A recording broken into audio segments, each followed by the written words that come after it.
Hello, everyone. Welcome to Real Talk Strategy. We are here. Excellent.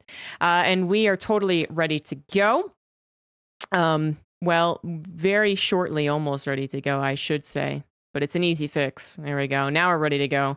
Thank you very much, Steadfast, for 35 months to kick us off. As usual, we will hold off on shouting out a lot of you guys supporting as we discuss very important things, which, guess what? For the third week in a row, third episode in a row, I should say. It's definitely not weekly. It's going to be the patch. But this time, we have so many more things to complain about and more tangible things to complain about as well. So I think we're all eager to dive into it. Some things that, of course, we want to kind of hone in on is how it's been playing, more complaints about, how it's been run. I want to bring up some of the bugs that have been pointed out and, anything else that comes off the top of our head, I suppose. I'm sure there will be a whole lot, but let's get going. It's Steadfast, Behemoth, and Nathanius, 2 Zergs and 2 Terrans. As usual, Protoss gets nothing. Yeah, it's just Too like real. the round of 4. Exactly. You know what? Actually, if this was the round of 4, why are Steadfast and I here? I mean, why? Yeah, Just why is Oh, being true, Because yeah. we just me love and you, Nate? okay? Yeah. ZG, you play Protoss sometimes. I actually play it often more times than I play Terran. But not recently because I have been trying to make everyone on ladder hate Cyclones. They already Nice. hate my cheese account, but I'm gonna make them hate Cyclones as well. That's my goal in life right now, and it's working out okay. I've got some things to fix, but we're getting there. So how have you guys been experiencing? Let's actually go around, kind of, first to give us our general impressions. Now that it's been about a week since North America had it, at least. Let's get our impressions here. We'll go clockwise. So, Nathanius, how you doing? What's your feeling on the patch? Hi, ZombieGrub. Thanks for having me on. I'm feeling good. Yeah, the patch, the Cyclone. It's so boring. I find that I like that in some ways it kind of trivializes the early game. I've never had an easier time just deflecting anything Protoss does at the start of a game before. I think that in TVT, some people are trying to force it a little too much. I've seen some creative strategies, but like the 8 reactor factory build, they still die in 2 hits to tanks, so it hasn't been as much of a problem there. I did discover that despite being affected by armor, I think the thing I was most interested in was how it would affect my BC rushes, since nobody ever has interference matrix anymore. And they're actually pretty decent against them, but my overall on this patch is that Banshees are a lot more fun to use again, primarily in TVT. I love using Banshees again. I feel like they've kind of been out of the game because of Cyclone Raven openers for a few years now. Aside from that, the changes in the other matchups don't feel crazy noticeable. At least in my games, a lot of Zergs still love throwing lots of Banelings at me. Maybe that's because I don't build tanks, but I've said I made a video at one point as well, but my overall thoughts were that I kind of liked a lot of the changes. The Cyclone change didn't really make too much sense, and I feel like if we're gonna try and do stuff to make the game, easier across the board, like quality of life stuff, I feel like we should try to apply that equally and look for those pain points across. But I just didn't really feel like Protoss got a whole lot out of that. So that's my general thoughts without giving a 3-hour speech. I think that's the very fair first impression. Behemoth.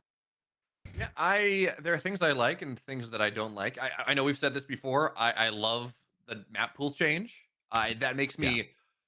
Not only are some of the maps really cool, we're seeing different matchups or different map pools, like sub map pools for different players, for different matchups, which is really exciting to me. As someone who I think that is a really interesting part of strategy in StarCraft that hasn't been explored as much as it could have been. So that makes me happy. And of course, you have the absolutely broken proxy Stargate location on Alcyon that Yeah. is nearly impossible to scout. So We're going to bring that that's up. also fun.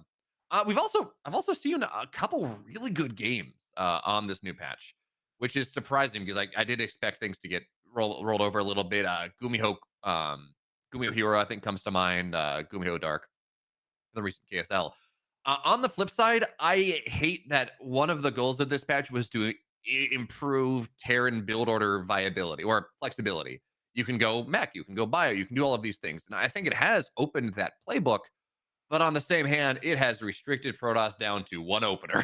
Like Stargate is dead. against Terrans 95% of the time with how good the Cyclones are and how reactively you can go for them. And not only that, I think a lot of early Zerg aggression is dead by a similar manner. Roach pressure, things like that it was never really good unless you're dark. But now you just see the roaches coming across the map.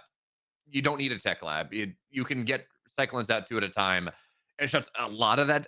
Maybe you keep doing the Beyond 2 Racks build, and that's maybe a little more punishable. But in general, it gave Terran more flexibility in their openers, but it really diminishes the flexibility of the other 2 races, which does not spark joy, even if we're getting some kind of cool mid-late game things. But in fairness to even those games, those were games that didn't really seem like they were impacted by the patch changes. So it's too early to tell for that on me. So I like the maps. I hate the reduction in flexibility that we have, or that we're starting to see. I would personally say that the 2 Rex opener seems almost invulnerable to those early cheeses anyway. Yeah, It's pretty robust. Yeah. Yeah. it's more vulnerable than opening 1-1-1 and reactoring out Cyclones to defend. Okay. Like. That's maybe true. Yeah. I haven't tested a lot of it, but steadfast. All right. So, as y'all know, I cover a lot of StarCraft, as we all do. But there is one game that happened. And we talk about Dark with his roach rushes. We talk about how he loves, 16 pool openers, 17 pool openers. He loves getting 5 roaches. He'll morph the Ravager. Sometimes he morphs the second one. He goes. I have casted this specifically from Dark dozens of times. He had maybe the best opening I have ever seen with that, where Gumiho, so it was a 6-ling opener. Gumiho made 2 Marines, no Reaper, no Scout. The Marine went low ground on Oceanborn to try and kill the Overlord. It got picked off for free. Dark splits 2-2-2. He kills 1 Marine. He kills another Marine. He forces SCVs to not mine for about 45 seconds. And when I say SCVs, I'm talking about 15 to 20 SCVs. The command center is delayed. Everything is a fucking disaster. There's a reactor on. It's a low ground barracks, by the way. It's a low ground barracks. There's no wall on the high ground. Factory is constructed in the main base. No add-on. It gets delayed, but it does finish. 5 roaches show up. 3 roaches and a Ravager, and the 5th roach is showing up. Cyclone. 2 Marines pop out. And the Cyclone fucking holds it. I couldn't believe it. It was the worst scenario I had ever seen a player be in without straight up losing. And Gumiho still held the push. And it just felt so wrong. Like, it felt so fundamentally wrong for that to be a possibility. And I just wanted to, because people are talking about Terran feels invulnerable right now against any kind of early aggression. But like, for me to see how badly it went for Gumiho and then to still be able to hold it just felt really wrong. Which is funny because the thing that I think a lot of people were concerned about with the Cyclone was its mass ability.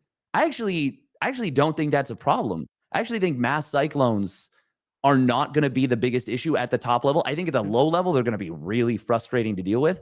And I think that's a problem too, but that's a kind of a different problem.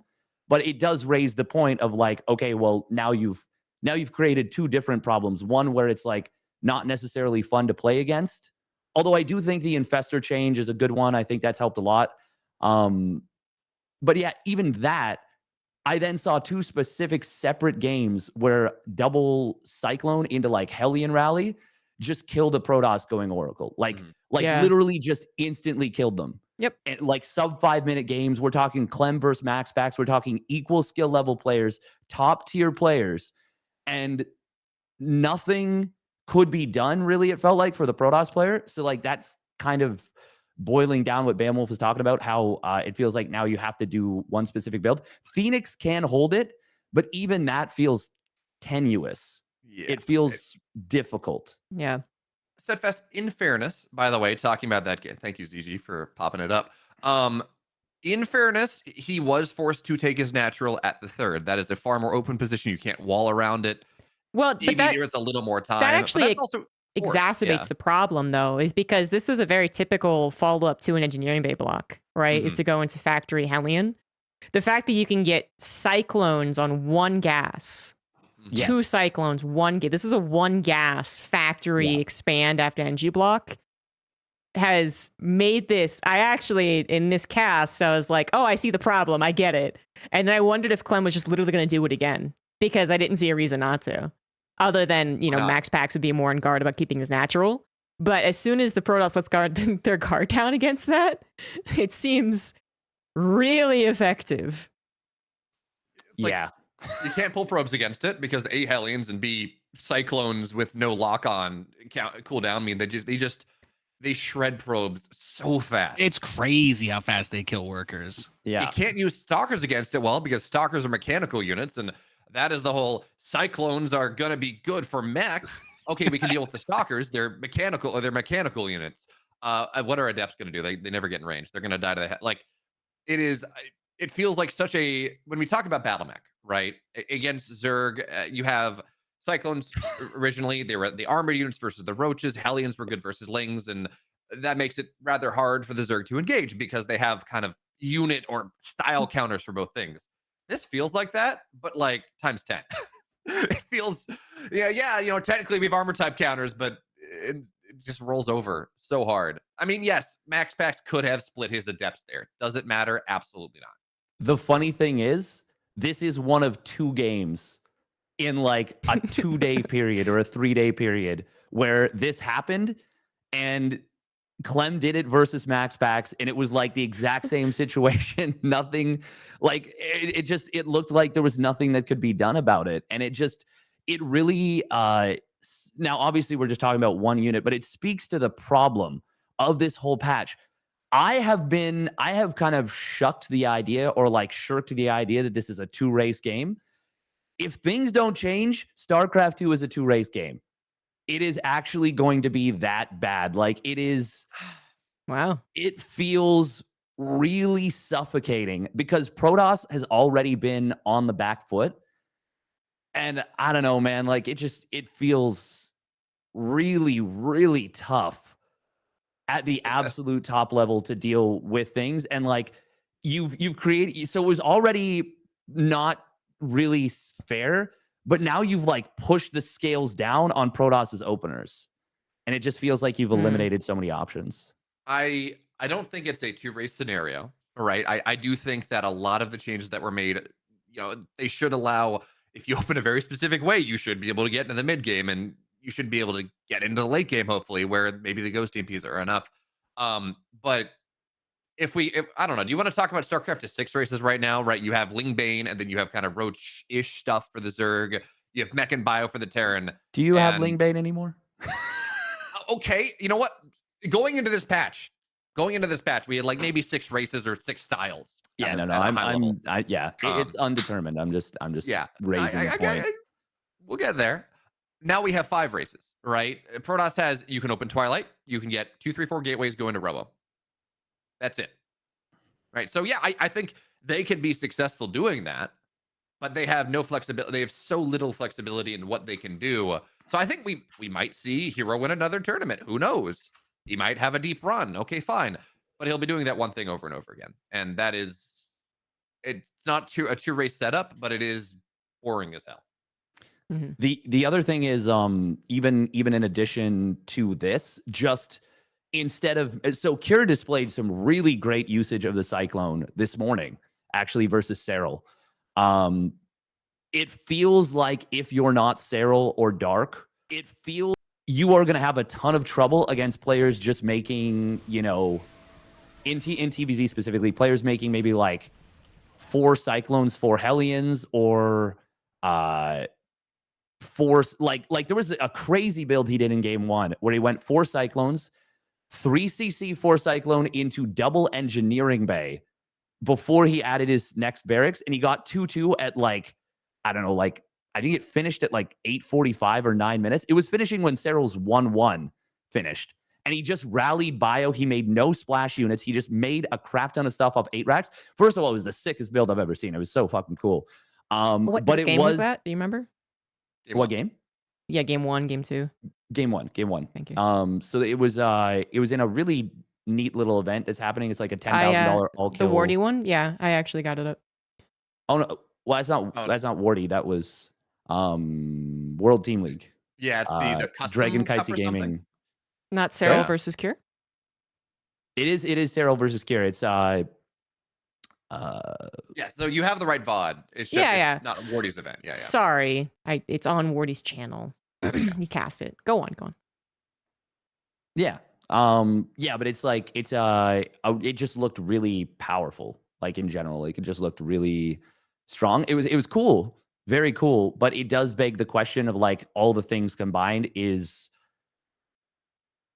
it first of all, is it already the right direction to be like shifting power heavily in favor of Terran in this patch? But then like I don't know. It's an extraneous issue. I do still think the bigger issue with the patch is how much Protoss is struggling, but it does. The Cyclones just felt like you couldn't really do anything about them. And then the bio, like there was no Wow. punish. I mean, Yeah, no, he literally just made 2 cyclones. well, Now- he made 4, I think. Yeah, I see at least 3 on the map right now. Now the one thing I am actually, and Nate, I'm curious about your thoughts about this as well. I have seen Terrans that are not, and I know you're a Grandmaster Terran, so maybe this doesn't affect you as much. But I've seen lower level Terrans complaining about how the Cyclones are really good, but I feel like I need to play at 600 APM to play them because I have to constantly be retargeting and like they're not as painful as they are for a Zerg to deal with or a Protoss to deal with. The kind of the execution cost is really painful for kind of lower to mid level Terrans to deal with as well. Um, like they're just hard to use properly now. Now, again, I haven't played them. I play Zerg, or I haven't played around with them all that much, but I have seen some of those complaints starting to surface. So I'm The just, cyclones are hard to use. yeah, Yeah, I saw someone post, like Terrans are gonna have carpal tunnel or whatever, and people were like, "What's They already the, do. what's the difference?" Yeah. Yeah, there's how about this? I'll say this much. Something I've been doing a big ergonomic focus for the last year with some of my setup stuff, and you guys are all aware of the rapid fire that a lot of people use for abilities and whatnot. But Yeah. you can add multiple hotkeys to be rapid fired in the settings file.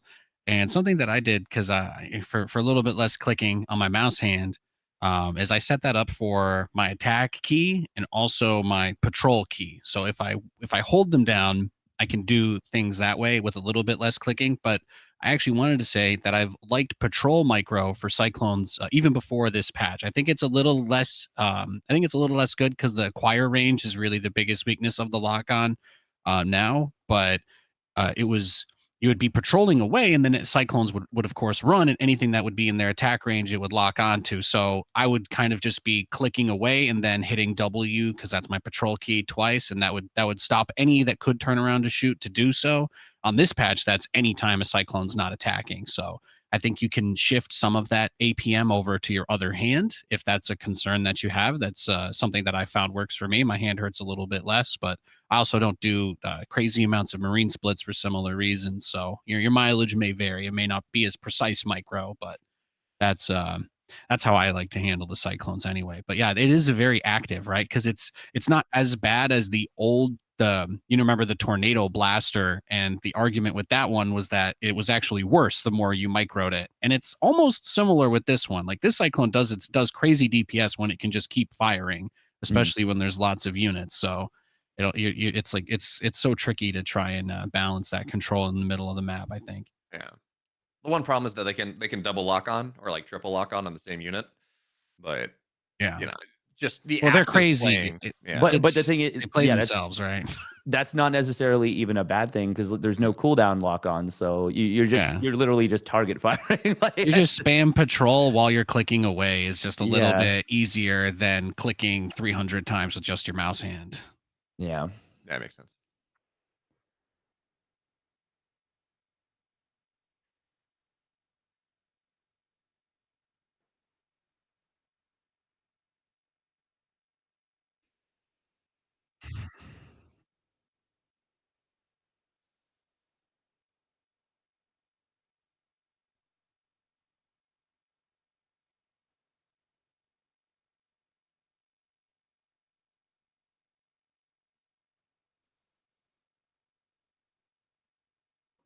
I'm sorry, guys. I'm muted. Sorry. So just to recap, I said that they missed the mark on the goal for the patch, and they I forget the second one already, but the the play testing that was going on was in fact very limited with the council. And I was saying that Pig, is the only one who's even speaking. He's skirting the NDA as much as possible, right? Is that unfortunately he's going to be the one that I have to talk about. But he did say that there is just so much little testing happening in the Balance Council, that really the testing that did not go on and the communication and the management of this is just it's pretty atrocious. And the other thing is that Pig basically said that it's really not that different, I think, from the last time. And that's fine, except the last time I feel like it was that the last patch. First of all, we could actually discuss whether that was a success, because at the end of the day, that's what's caused the year of Protoss not doing so well, which we'll also bring up. But that was more of a typical community response, I would say, in January, where yes, people would be saying that the sky is falling, and people would be like, it's Terran favored, it's Zerg favored, no, it's Protoss favored. Yeah, that was a very typical, I feel like, response. The response for this patch is just so much worse. It's so much bigger that I still would have expected a lot more communication and management of the situation from someone. And it just apparently never happened. And I'm still very confused as to how this goes down with absolutely no project manager paying attention to it. So let's try and work through this. First of all, the goal of the patch. Let's talk about that, right? So I brought up the patch here, the patch notes once again. And just a reminder, in case everyone, forgot, make Protoss more stable on a professional level in the early game versus Raven pushes, which they changed their Raven. Good stuff. Clem actually has not been getting it. I haven't seen it. Oh, he's been building Ravens, but he hasn't been building the upgrade. Exactly. Like, he's been building a single harassment Raven. Exactly, yeah. And more able to fight Terran mid to late game armies without solely relying on the disrupt there. I think we can agree they failed on that last one. Yeah, they didn't. I don't know. I've seen like one late game TVP. To be fair. Yeah. Next time did win it, He but almost lost it. It was still a struggle, yeah. Although, in fairness, that was due to him making a big mistake. I'm thinking about the game one from EPTNA. Yeah. Also, the Immortal is bugged. So that's not really, that's like a weird place right now where people are trying to use Immortals more often, but then its bug favors the Immortal. So it's like, what if the bugs get fixed and then it doesn't? Isn't that bug not even, well, to my understanding, that bug is that if you friendly fire the Immortal, it takes no damage for the duration of Hardened Shield. So otherwise, it the bug's not there. Oops. I've seen like different things about this. So it actually, if someone wants to go ahead and try and set the record straight here, I have the list of bugs that I've seen myself. And that is the Disruptor will not pop the shield. So if you friendly fire your Disruptor, I'm gonna have to extend the call with Google Premium. If you friendly fire the Disruptor on top of your Immortal pack, it won't even pop the shield. The Immortal just completely disregards it, which is, I would say, like I said, like 1 out of 100, 1 out of like 50 games, there's friendly fire to a non-important degree in from Protoss. 1 in 100, 150 or something, there's probably more of an important friendly fire. And then 1 out of 500 games, there's always that, like, right in the heart of the Protoss army and you get totally screwed over. Which, hey, maybe that's actually, that's something Protoss needs. But yeah, it won't pop its shield at all. Units stop targeting it if it accidentally A moved on it. So if you are clicking around your Protoss army and you A move on it, it won't continue targeting once the shield pops. So like you A click your stalkers on your own Immortal, it'll pop the shield, and then the stalkers will be like, did my job. So again, it favors Miss Micro on the Protoss' side. And then the third one is the one that's kind of the weird one, which is that I've heard people say that it soaks more damage than intended. The actual shield when it is popped from an opponent, not just from friendly fire. I felt like that, and I checked a replay on one of the games, and it didn't seem to, but I wasn't sure. Like I couldn't be 100% sure on it. But that was like my impression, but it might have been just, the perception of the patch. I do have another bug for you to add for the BC afterwards, by the way. Oh, great. Mm. Yeah. Is there a BC bug? Yeah, There it's is a very B. good I for the can't Terran. believe you haven't figured it out yet. Well, Okay. it's something. It's the Oh, bug the when you teleport get speed. sound. The teleport sound does not exist anymore. That's the right, that's global right. click, Oh, that little got my click. music on too loud. No, fair enough. But like that's actually a really big deal because now the opponent doesn't know. Like it would be like if they remove the Nidus Worm global scream or the call down nuke global notification. Like it's gone now. And so now like a BC just shows up at your base and then you wait and then you send it in and then the first notification that an opponent gets is, well, the workers are dying. That's interesting. I was not aware of that. Fun fact, Steadfast, by the way, you talk about nukes and sound. The red dot is actually occasionally bugged for nukes. This has been true for forever, where sometimes it won't show where the nuke's actually going. This is why Solar took a big nuke one time, because the red dot. This was the EPT Cup one. He took I forget who it was. There's a video out there somewhere, but he went and he scans around and the red dot's on his arm. He doesn't see it. Because the red dot is hiding somewhere else, and then it jumps. It jumps right before impact, and he gets blown up. Is that what happened? Is that really what happened? At least that is what shows on the replay. Like going back into the replay, I took you can literally see the red dot be somewhere else, be like off the army, and then it jumps onto the army, and the nuke goes down. If that's the case, that's like. Wait, what solar nuke are we talking about? This was the most recent one. So it was I want to say it was Solar Beyond. Which one on Romanticide is the funniest part of that question? They were both on Romanticide. I think this was not the one. This was the one that was not on Romanticide. No, they were both on Romanticide. Right corner of the map. Well, he's had multiple. There was one on the bottom left of Romanticide, and then one that was the top right. Yeah, it was literally. The oh my! There was a third. Yeah, the third one that was not Romanticide. Yeah. Oh, okay. Then I know the one you're talking about. Then too. That's like. But when did this happen? Two map pools ago. Like last year. Oh. Interesting. It's the one that was underwater, I think. Abyssal Reef. I can find it. No. That would actually be very important to know. Yeah, I don't know if it happens every time. I just know that when I took a look at the when I went back and because I was trying to figure out what happened, when I went back and looked at the replay, it was data. Absolutely, the little red dot absolutely jumped. 2,000 atmospheres. Oh, there you go. Thanks, chat. No, it was if the one I'm thinking of was Data C.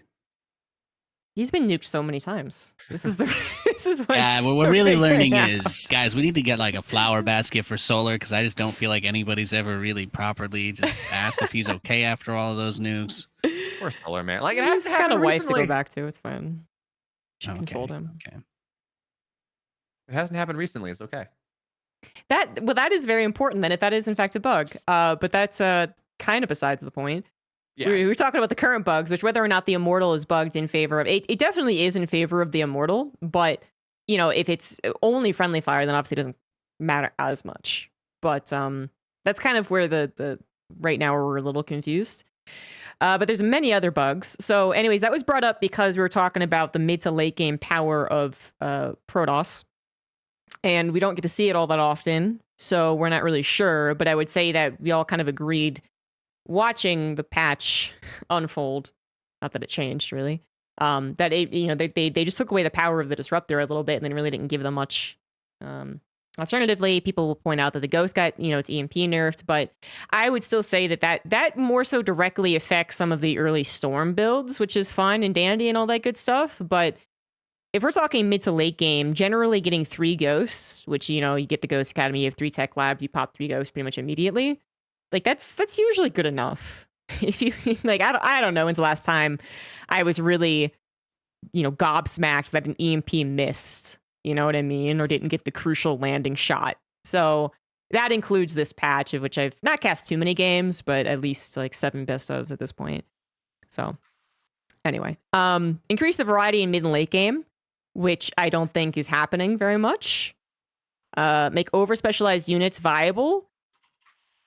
I don't Kind of. think that's a thing that should happen anyways. Yeah, we had disagreed on the philosophy of this one, but then the mothership seems to be agreed upon by the community that it just sucks now.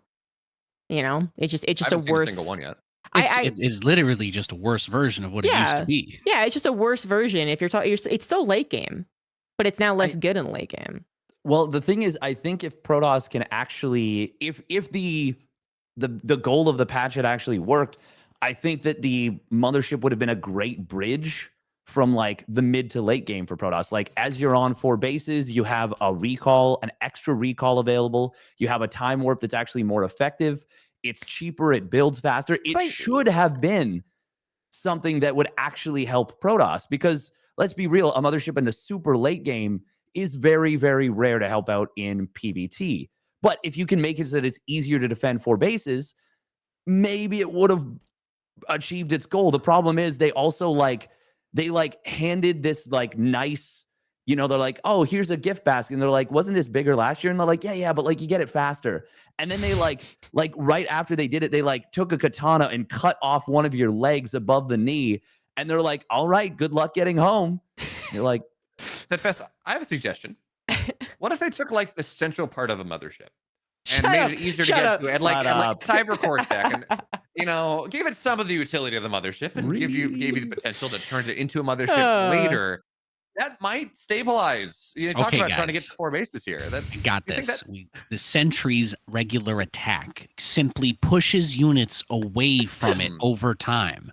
Okay, and then instead of force fields, what you do is you raise the sentry's range to 8.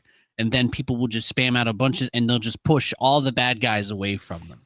Okay, I figured it out. It literally can't go wrong. Thank you.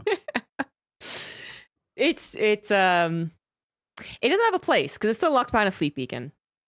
So, you know, if you wanted to make it some cool like unit that they can use to reposition and stuff in the mid game, I think you'd have to get rid of the fleet beacon requirement, which then, you know, you're getting dangerously close to a mothership core.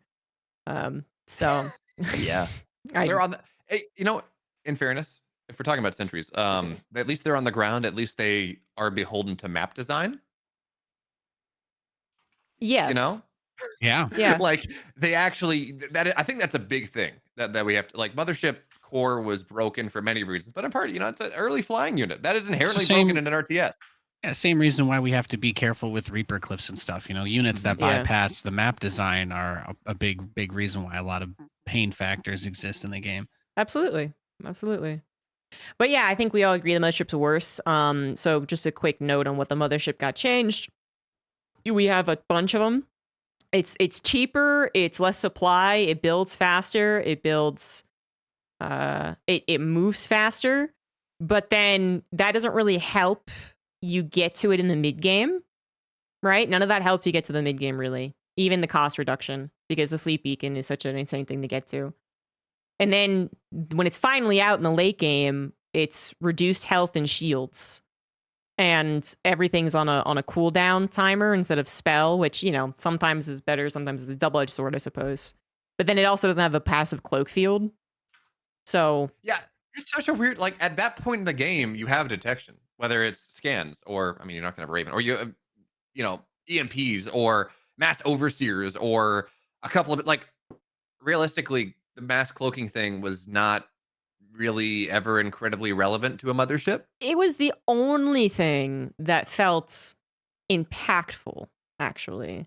Like, I never really, if I'm playing a TVP, sorry, it's annoying, but yeah, I can scan it, and I don't really have a problem target firing the mothership usually. It's pretty big. It just, like, forces you to do something. Yeah. And then, you know, the one thing it can be used for in ZVP is blocking the High Templars from being sniped by broodlings, which, you know, hasn't really been a thing for a while. So yeah, like I think permanent cloak is a really obnoxious ability. So I don't mind that it's taken away, to be honest. Same. But it was like the only thing that was kind of annoying about the mothership. Now it's just a big thing that I shoot first, and it's not really that difficult. Okay, here's a thought. Give mothership hardened shields. right? Like the big problem is just You it's so burstable.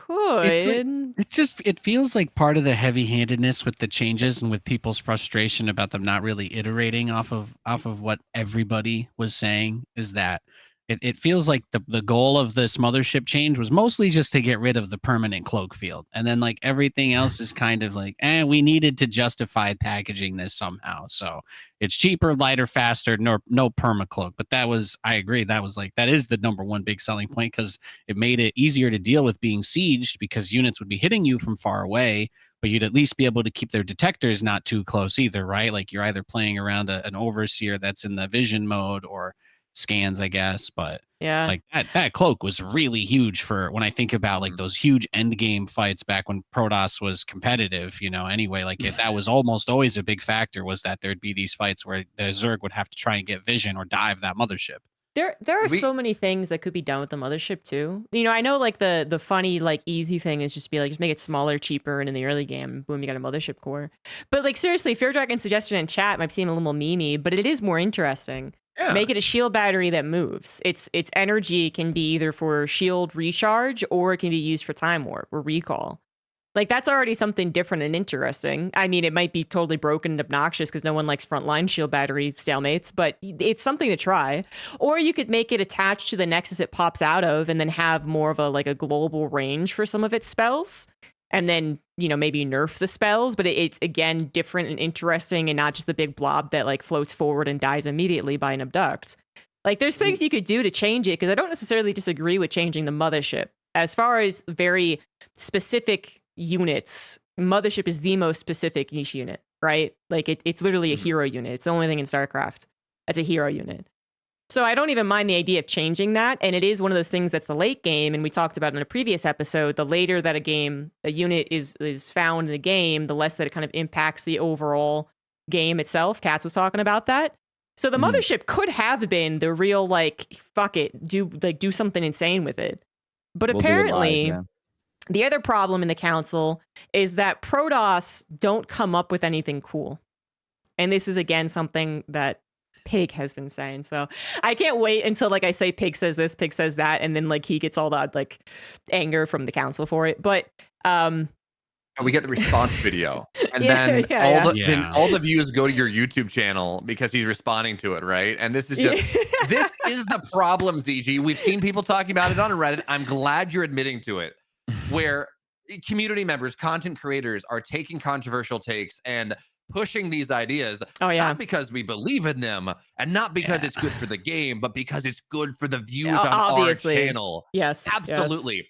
And he's also the only person that's been willing to stick his neck out at all to attempt to provide Yes, some clarity yes. on these issues in a non-condescending and non-demeaning manner. Which there's been plenty of that back and forth. Just people getting upset that people are concerned, but situations like this, the immortal bug, we talk about stuff like that.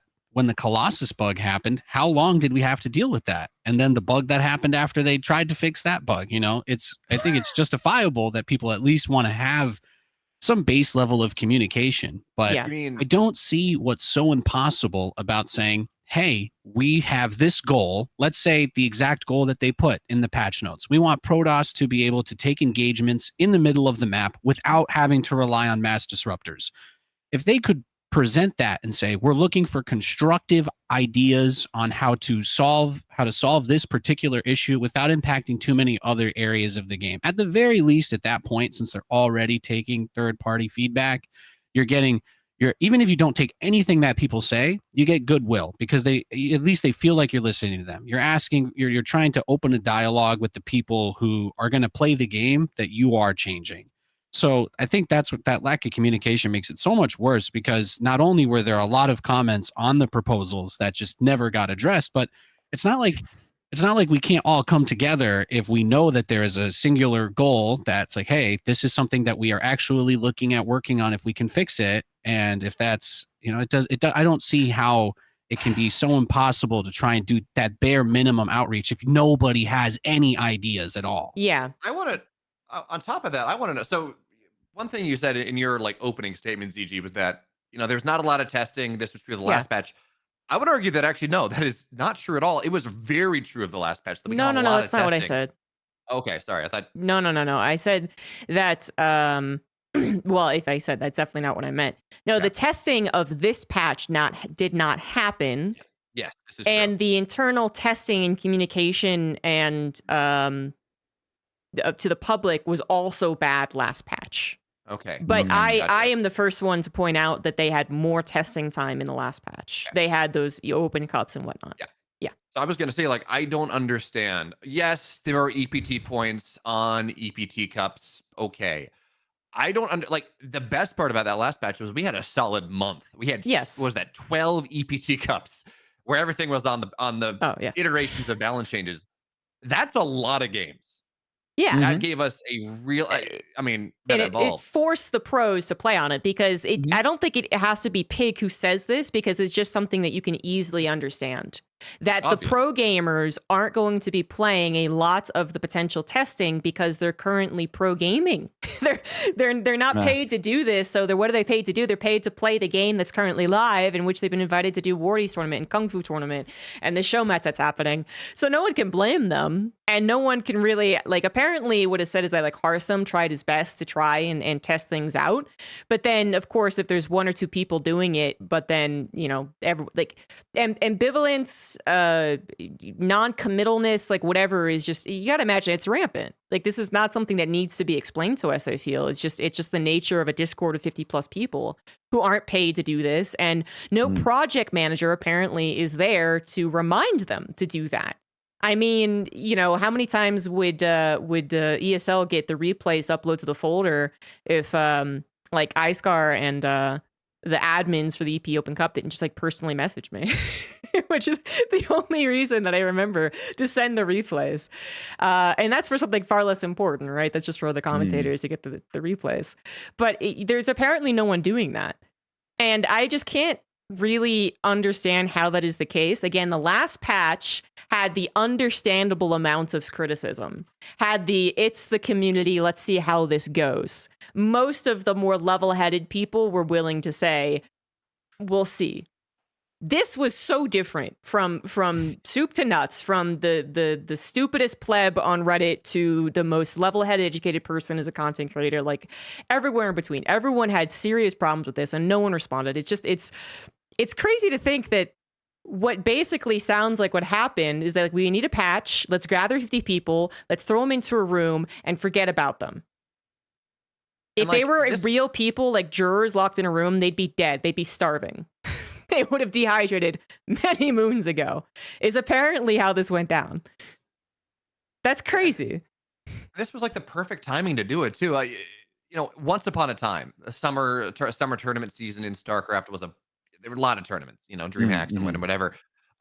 With ESL pretty much running StarCraft at this point, and there being 2 big ESL tournaments a year, after we had Yanshipping, it's effectively off season. You know, there was the Masters Coliseum. Okay, fine, that's third-party event, whatever. Yeah, Gamers Like, it was 8. awesome. With Gamers 8, okay, that's the one. But like after Gamers 8, there's really nothing happening until the Atlanta regionals. That's a perfect time to do what they did last year on the off season. Say, yeah, okay, money, not points. Have fun. We're gonna test things. Like the timing of this patch is so much better than they did last year because it released like 3 weeks before Katowice, which was Yeah, it actually horrible. released, yeah. But yeah, I have an aside, by the way. Yeah, go ahead. I was looking back through the replays. I did in fact find the Data C map where he got nuked. The red dot does not do any jumping shenanigans. Solar just got nuked in the face for a third time. It's because I guarantee you, I looked at this. I don't know if there's. I'm looking at it right now, my dude. It No, happened. Maybe it's a replay bug then, because I know I saw that happen. That's what I was gonna say. Went back over it, and he also saw the same jumping. Maybe it's a replay bug. Like it works in the replay, or like it's broken in the replay? Because I'm looking at the replay, and it's that's the weird thing is that he's looking at the replay, so how could it be a replay bug? We'll have to versions of the game. I don't know. Yeah, we'll have to you know, pay attention to that. But that is an aside. I can't help but you know, be critical. I've really tried to not put blame where I don't know it's deserved, because that's part of kind of the problem, the double-edged sword of NDA and whatnot, is that there is no one taking responsibility, even to be the communicator, the person who is like, don't shoot the messenger, because he's going to get shot. We know that. But there's not even that person who's at least like, I'm not the person who did it. I'm just the there's not even that person. And I just don't really understand why. And that's what led me to make the video that I ended up deleting. Basically, what I can say is that my TLDR of my frustration is there's no communication. There's no project manager. I don't understand why. And as such, that's why I believe that this is actually a sign that things aren't going to be happening next year. Like, it is so suspicious, because people will immediately be like, well, no one's paid. Why would anyone do this? No one's paid. And I'm like, well, there's at least one person being paid to be only StarCraft. Mhm. And he's a guy that I really like, and I think is a very hard worker, and he lives in a crane, so that's a whole can of worms and shit. But Alex is paid to do StarCraft 2. What is he doing? Is my public question. I know I could ask him privately, but then I'd only know the answer privately.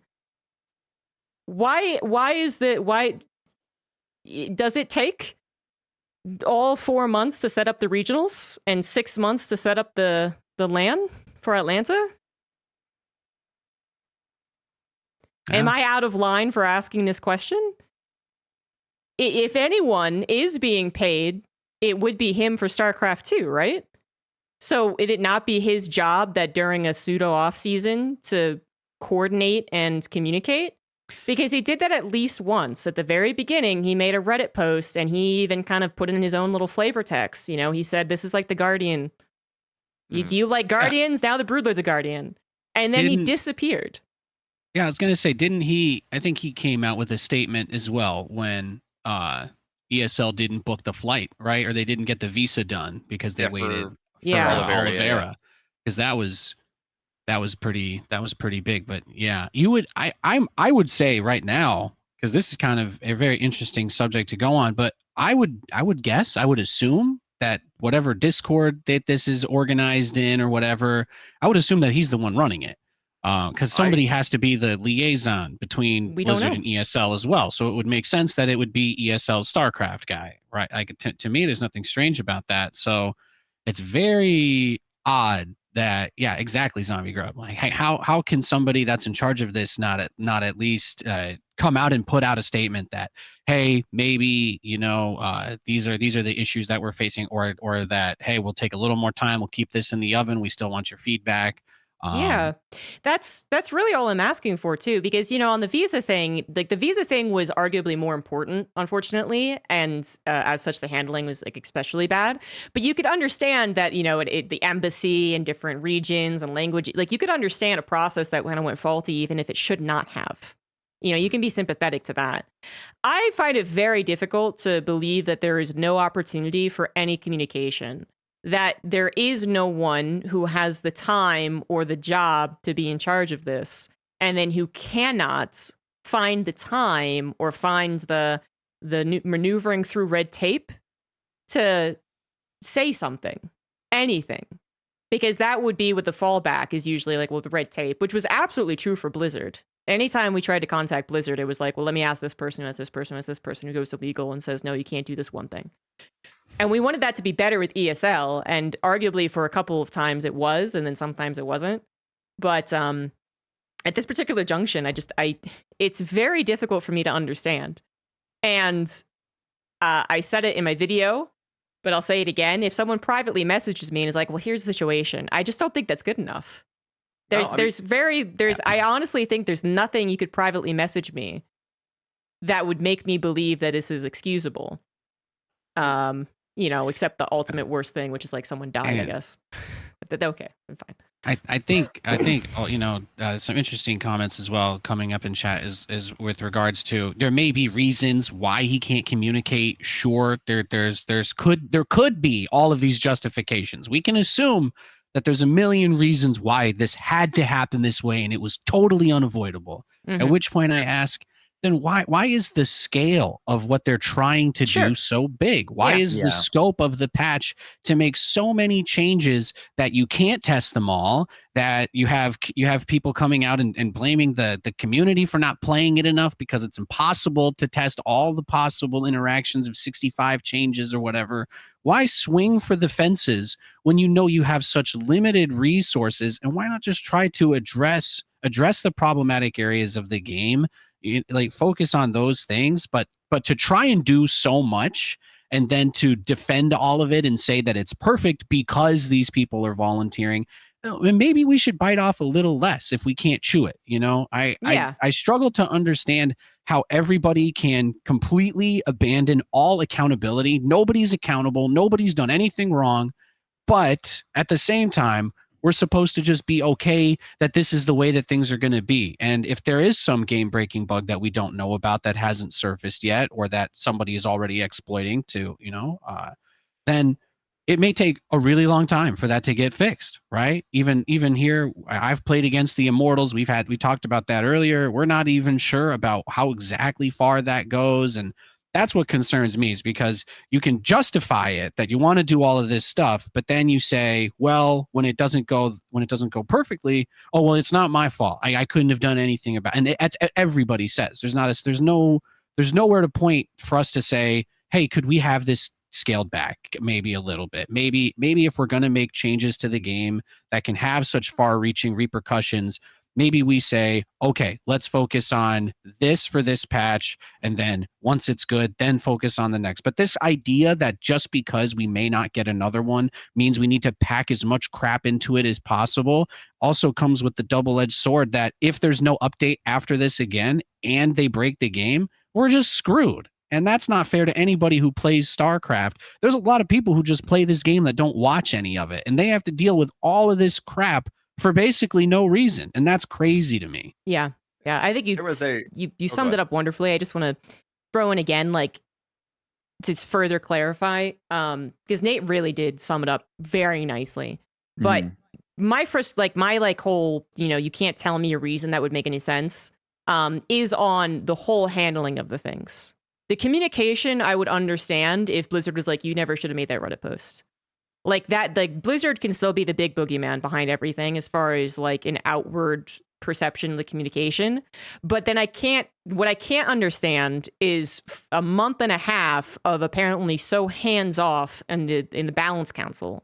Again, no one reaching out to individual members to ask them their opinion on things, to make sure that they get everyone, not just the loudest person in the room, to make sure that the Protoss players are actually giving some ideas, to task them with things, to make sure that there's like an organized like show match internally, so that it's not just one person playing versus AI by themselves. Like that's what I can't understand, is the whole process seems like, again, they stuck people in a room and then completely forgot about them.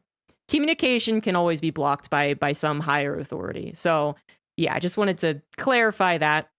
Because I think that is absolutely fair if that is the case.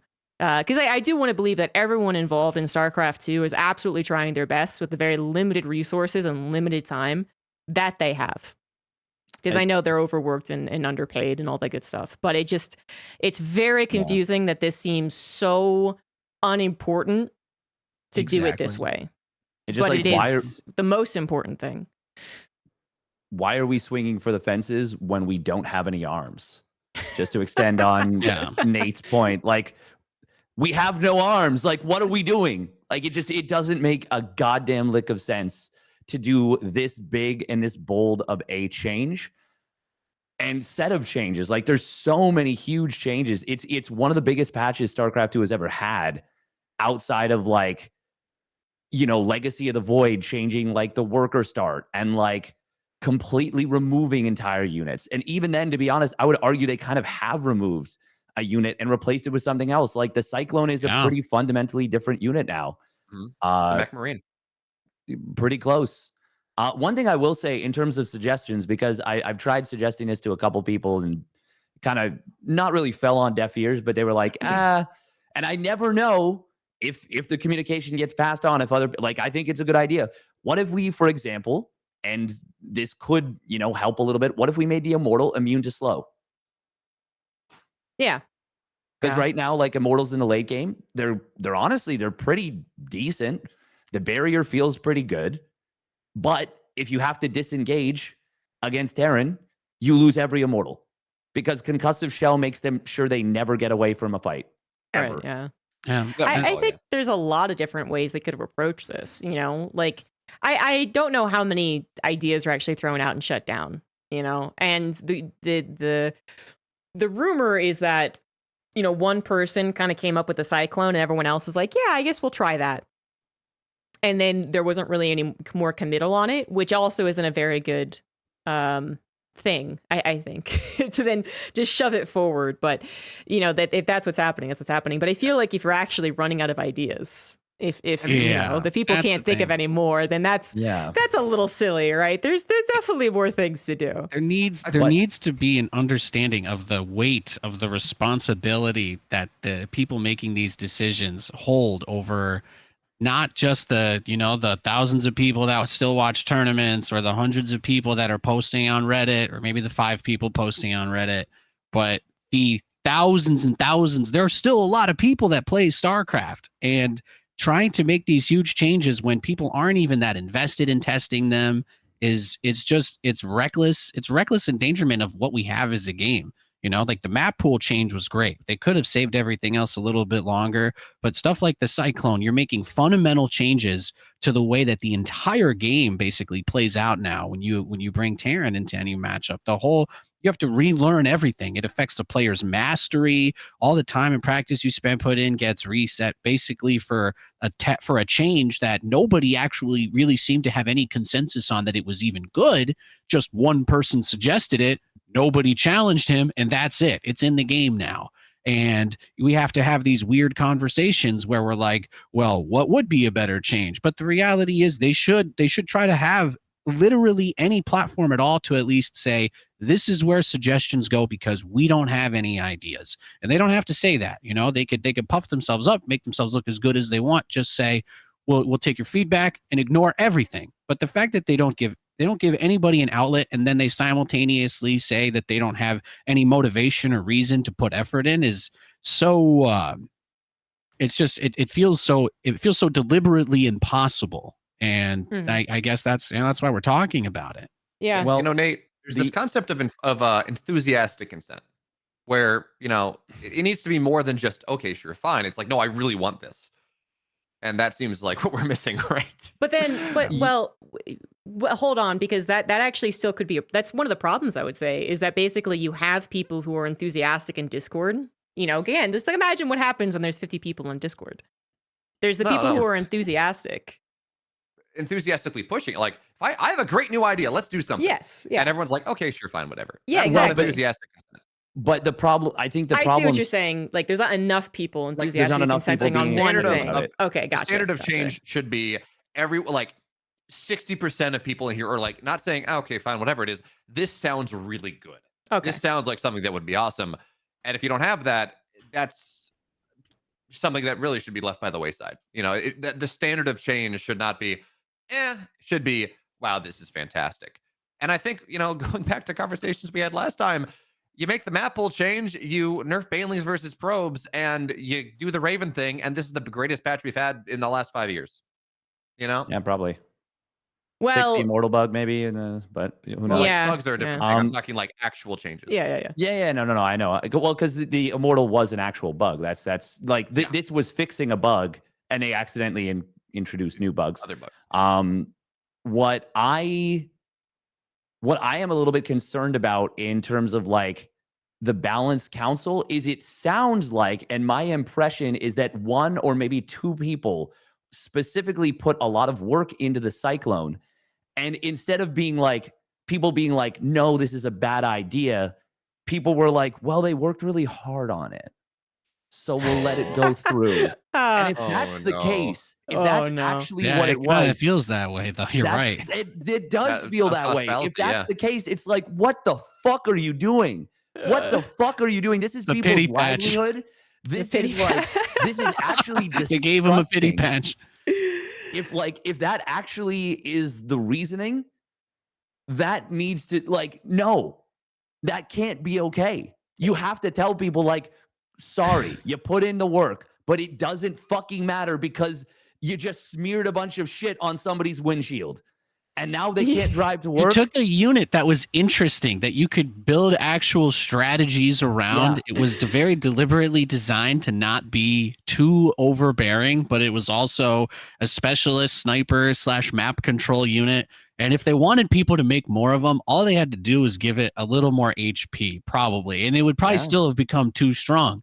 But like this concept of completely reworking it for basically no reason other than I want to spam a lot of cyclones doesn't make sense when you fundamentally changed what it is. It is no longer the cyclone. It is not the unit that has been in the game for which is weird because it has been reworked a few times, but 7 or whatever years I guess that it's been in this form. But it's just you're changing so much, and it has an impact on so many more players than just people who build cyclones. And that the lack of care or attention to things like that is really what's mind-boggling. I really want to know what the setup was when everything was first organized. You know, did they just tell them again? Did they lock them in their room and were like, yeah, by the way, we're not going to pay attention or do anything? Like, you guys come up with the first thing you think of, and then we'll push it, and then that's it. I think they wanted out of TVP. Look, if we had to guess about who made the cyclone change, there's definitely some more obvious guesses than others. Oh yeah. And if the cyclone changes like that too, then you have to start to ask yourself how many of the other changes were just one person just had this idea and nobody said no, and there you go. Now it's in the game forever. And again, which changes were actually even debated at all? Do we even know? Can we even know? Yeah, I mean, Pig kind of sometimes says well, a lot of people were also confused as to why this went through, but then also says no, there is some discussion. People will say no, that's not a great idea, this is a good idea. But I just unless we see the logs, it's really hard to determine do we disagree on him on what a lot of discussion is in the first place. It's all shrouded in mystery. I just can't I can't get over the root problem of the way that this was wholly handled. I can't. It's very sad. Focus on the patch it's very itself. sad. That's all I'll say. Going back to that, the communication issue, the fact that there's no front man, there are a significant number, 10, 11, 12, however many people, 4 on this call right now, who dedicate a lot of our time about communicating about the game in different levels. Pig, you, everyone else. There are these native spokespeople in the community that are ready, maybe Alex is not the right person. Maybe he's not the right person to communicate. You could do a fantastic, Pig could, anyone in this call could do a fantastic job of saying, hey, can you be the communication person here? There are people in the community that are trained, that have, at least have trained themselves to be spokespeople, have to be advocates for their ideas, for StarCraft in general, to the community. And you're telling me they can't take one of them and say, hey, yeah, maybe not everyone wants to do it. I do it, but I don't have the platform that Pig does necessarily. You're not telling me that there wouldn't at least be one person in this core of people that would be willing to say, yeah, you know what, I'll be the communication person. And it's an excellent point, but you even could go even further than that, because if everyone's volunteer anyway, and people who are paid to do stuff are busy doing other things, then I really want to believe that there's not something bad going on. It really is just being overworked, underpaid, all that good stuff, because I think Alex is great. But if everyone's going to be volunteer anyway, could you not just be like, hey, does anyone want to volunteer to manage this? I don't have the I don't have the time for it, but but I think what you could do is open it up to be like, hey, any content creators, we're not necessarily interested in your opinions. Get the fuck out of here. but we are interested in making sure that this is an organization. And that seems to be what's missing. And I guess maybe this happened because the last patch did end up being okay, which again, we'll talk about in a second, but it ended up being okay. Everyone had their outcries. Everyone was like, this is the way of the world. And then it was fine. Ish. And so they were like, this is good enough again. I can only assume that's what happened, is that they're like, this is going to be good enough. We set it up and now our attention is diverted elsewhere, which with the lack of StarCraft 2 stuff happening kind of seems weird to say the least, but I could believe it happens, right? There's projects I don't know about that's going on. There's a bunch of barriers that I don't know exist, so on and so forth. Always give the benefit of the doubt, right? But clearly after the first run, if they could have taken another look and been like, oh, can we leave this alone? Should we get someone who maybe like needs to get in there and just like organize a couple of internal show matches? They probably could have. And I mean, they've kind of done that. Pig put out that video talking about how the patch failed. He got invited in. Now, I disagreed with his points then, and I still do. But he put the video out, and they added him to the Balance Council. Now, that was probably a good thing and a bad thing, because they also put him under NDA, so he could be far less vocal about his opinions about how things were changing and what was happening than he could previously be. But it's not like they haven't done this before. I mean, granted, not as regimented as we're talking about right now, but it's not like they haven't added people and made those changes. I mean, it does beg the question, though, if the Balance Council was fundamentally flawed from the beginning, like bringing on pro players and pro gamers who do absolutely have a vested interest in even the most, well, actually, I think Harston probably is the exception because he will actually advocate against Protoss. But that's just to say he is very, very unbiased. I think it would have made more sense if it had been a group of content creators that were at the helm making decisions. We should have been the council, not necessarily saying we, the four of us, but we as content creators whose vested interest is to keep the game as healthy and stable as possible. Now, that doesn't mean we're the ones coming up with design changes. That doesn't mean we're the ones making the final say. But I feel like there should have been more like reaching out or something. Like, we wouldn't have let the Cyclone go through as is. Guarantee it. We would have put the clamps on that. I am pretty certain that everyone, and that's not to say we would have made the right decisions, but we would have prevented a very wrong one from being made. There is something to be said that who knows, the Cyclones, it may just be uptake time, and the Cyclones may actually end up being a really good change. Like, at part of the day, we can't know, but I think based on everything else we've said, yeah, it's like it's not the right change to make right now. The one I've actually seen people on Reddit making that same argument, Steadfast. I guess again, the one consideration is I don't care how much StarCraft we study, I'm not going to have the say, or you play whatever. We're not necessarily going to have the same depth of knowledge that Cheryl does, or Maru or something.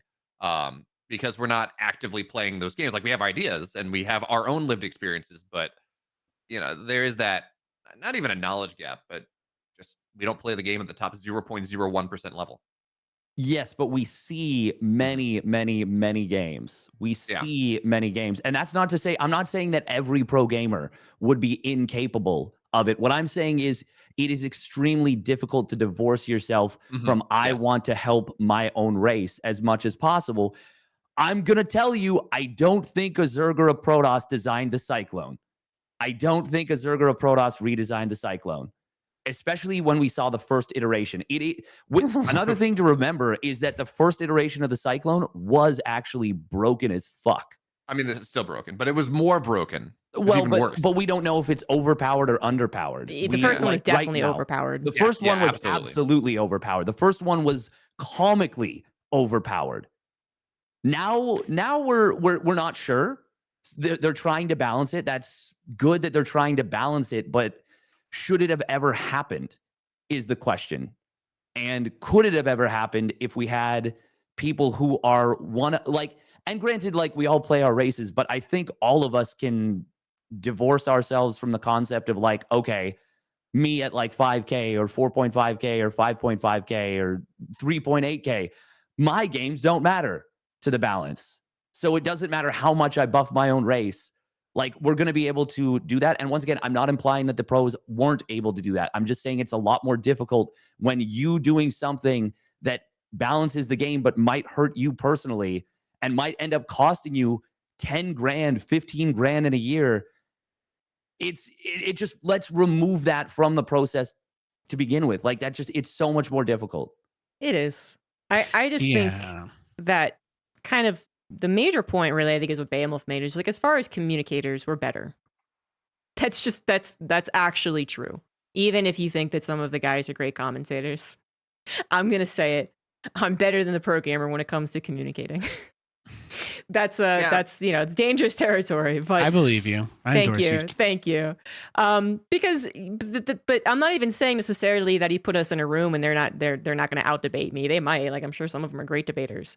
But the issue then is more like, I can't imagine, because they are programmers doing their job, which is playing, that they are capable of being there the 100%, right? Where I feel like the content creators, the casters, we do have a little bit more flexibility as far as, again, communicating, checking up on the Discord and being like, oh, this guy's the only one speaking. Hey, at Showtime, can you say something? Or, hey, I don't know if the community is really, going to be happy with this. Can you explain why maybe the community would appreciate this? I basically think that we might have been more active in the Discord, is what I'm saying. I guess saying I'm a better communicator wasn't entirely fair, but it might be true. But I do think that we've been more active. Now, not as far as balance suggesting, which maybe we shouldn't be doing anyway. And I've gone on record and said that I'm kind of the shedder who probably wouldn't come up with the ideas. I'd just be like complaining. But I like to think that instead of just complaining, I would do the things I just listed. I'd be like, hey, any Prodosses want to chip in? Like a mediator, like a talk show host, something like that. That was clearly missing. And, talking to some of the people in chat, I do think I want to reiterate that we really do have to give the benefit of the doubt to the people that we know on the front lines. So it sucks that Alex is the only person we know is like being 100% paid for StarCraft 2. But the more that I discuss with them with the subject in mind, the more it does seem very likely, but unreasonably like I don't understand why it would happen, but it has happened in the past. So it seems like maybe ESL did literally say that you cannot make this any way, shape, or form representative of this company. It has to only be the community. Is that what we're saying? Like, is that what we're going to guess? Like, we're going to boil it down to? Is that ESL literally tied anyone who is officially a part of the organization, tied their hands behind their back, and said only the community can get the hate for this? I think it's far more likely that that's something that Blizzard is doing. But if, okay, yeah, all right. If it were that, then why are they not listening to the fucking community? No, but that's the thing. That's the thing, though, is that like I think what they could be doing, again, because I want to assume that all the people that I know are wonderful people and doing the best that they can. Yeah. Blizzard and or ESL are literally saying we cannot be involved at all. And, because Alex did make that Reddit post, maybe he got his hand slapped for all we know. It's entirely that wouldn't surprise me at all. Yeah, that's entirely possible, right? But then, now we're just like, once again, at this like impasse, as Athanas has been saying, where no one can take the blame, which I guess may be Blizzard's goal. But that doesn't really work, right? Because I feel like we hate Blizzard no matter what anyway, don't we? Like we arrived to this conclusion and we're like, well, fuck Blizzard for doing that. Or we never arrived to this conclusion and people still hate Blizzard because we keep bringing up that the patch won't be iterated on because they're not supporting StarCraft 2, so we hate them anyway. So I'm not opposed to believing this theory that literally it has to be only a community front going on. But it is another one of those like corporate question marks. But because it's happened before, I'm totally willing to believe it. There's definitely been examples across corporations, like not even video games, right? Where they just like it's just like nonsensical. I don't even know if it even needs to go that far, right? Like let's just assume that for whatever reason, nobody can talk about anything. It's just impossible. But that doesn't change what's happened behind the scenes. I've had no interactions with Alex. I don't know him. I don't think I've ever actually had a conversation with him. So the last thing that I was ever aware of was like we got our end of the year thing last year after Atlanta. And the only thing that I'm under the impression of is that Blizzard cannot obligate itself in any long-term way, shape, or form until this Microsoft thing is done. That's not really a hard thing to guess. It's fairly apparent. That's one of the reasons we don't know anything about next year at all. And obviously I'm not really at risk position to talk about this stuff. So I assume that part of the lack of communication is because they don't want to obligate people by communicating to expect further communication. It could be a very easy thing coming from Blizzard. So they'll say, my impression from discussions with DreamHack about a year or two ago, when we about like map pool stuff when it wasn't being changed, was that ESL's contract with Blizzard does include Blizzard maintaining the game for them to be able to run the tournaments because they had to get it officially licensed through them and because Blizzard was also financially supporting. But since Blizzard's not financially supporting it all this year, but they're still providing the licensing and they're also doing the maps and the patches, I would guess that their hands are completely tied by Blizzard on that because again, they cannot obligate themselves at all, and they won't. So what I wonder then is if these phases of time where they're collecting this information for these patches or doing these discussions, if people aren't interested or engaged or it's too much of a time sink. That's what I mean with, if Alex is managing this, even if he can't talk about it, but if he's managing this, he needs to make sure that there's a expected time frame that this is going to take internally so that people are like, well, I'm not just sitting here debating balance with some YouTuber guy that I could never lose against anyway because this patch won't be out for 4 months. And even if their timelines are realistic and they say, guys, we want to really work on this for 2 weeks and then maybe we'll be able to have a test patch in 3 months. I think that's better than let's just deliberate over this for 3 months and whatever shit sticks at the end of that goes into the game. So there needs to be better project management in general, but it's a huge failure for Blizzard and ESL if the reality of this situation is that 40 people were invited to a Discord channel with nobody in charge of it and they just said go wild. Yeah. That's inexcusable. There's no justification for it to be so laissez-faire when again you're patching games and changing the client data on people's computers, millions of machines around the world that have that have StarCraft or BattleNet installed. Like people, you're affecting a lot more than the people that are invested in the competitive scene. Is something I try to keep in mind. There's people that just enjoy playing StarCraft, and now the game is totally different for basically no reason. Yeah. Again, you said it great. It's just that the whole thing is inexcusable, but we don't know exactly who is the reason. I got to an inexcusable point to begin with. Who is doing all of this? We just don't know, but we can only assume based on previous interactions about who it isn't. And I would 100% like to assume that it's not the people that I know, because I know that in the past they have absolutely tried their damnedest to get public opinion as well as private opinion. I've been reached out to for my personal opinion on events many times.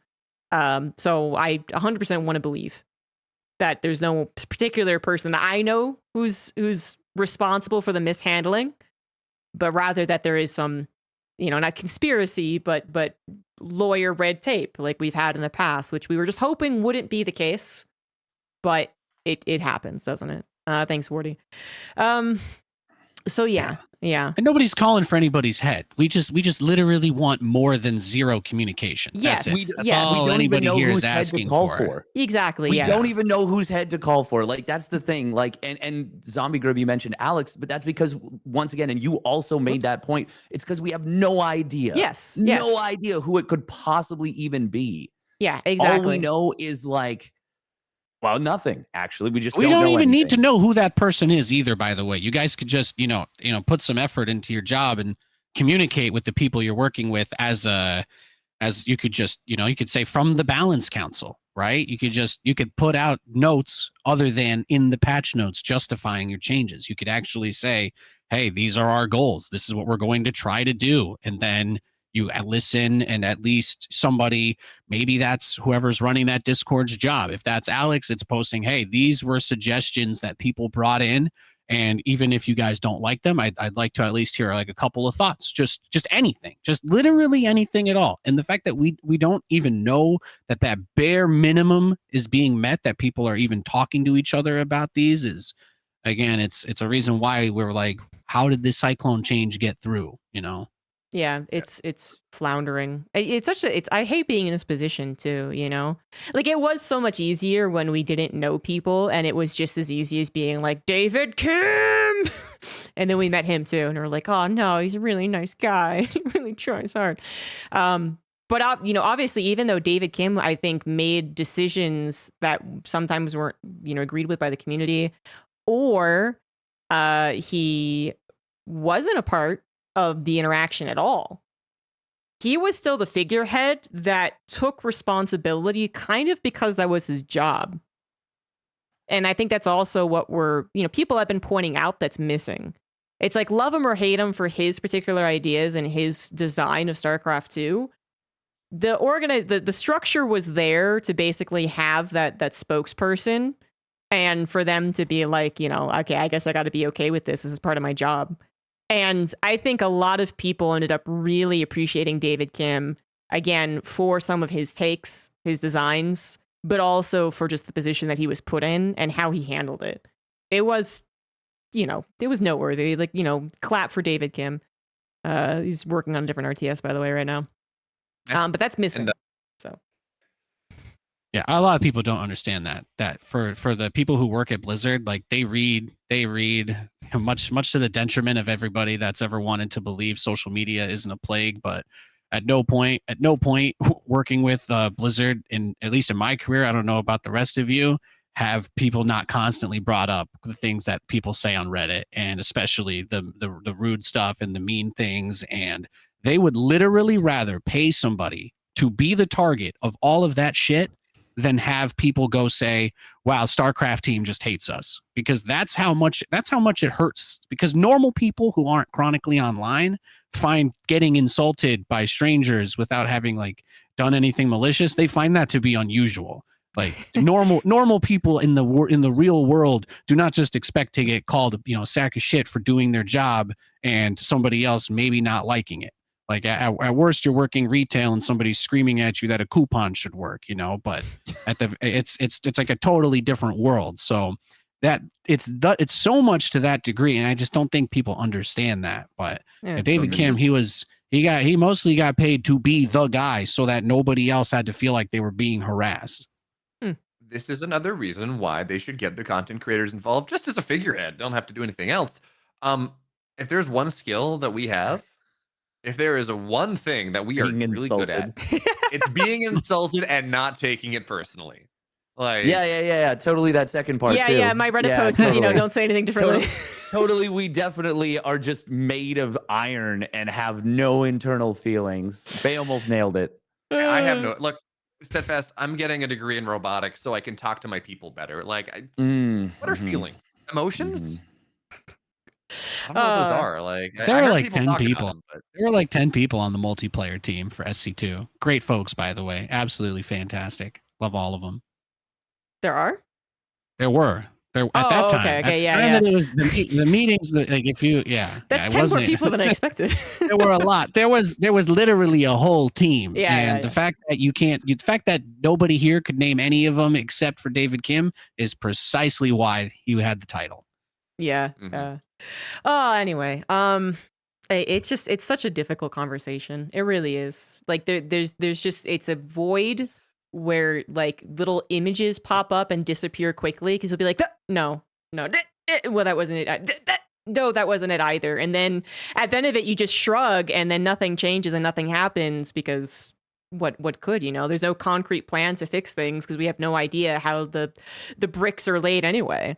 So it's very frustrating, but yeah, I kind of sort of derailed just like, cause I am hung up on the organization of this thing, but to get back to the actual patch notes, try and steer the ship a little bit here.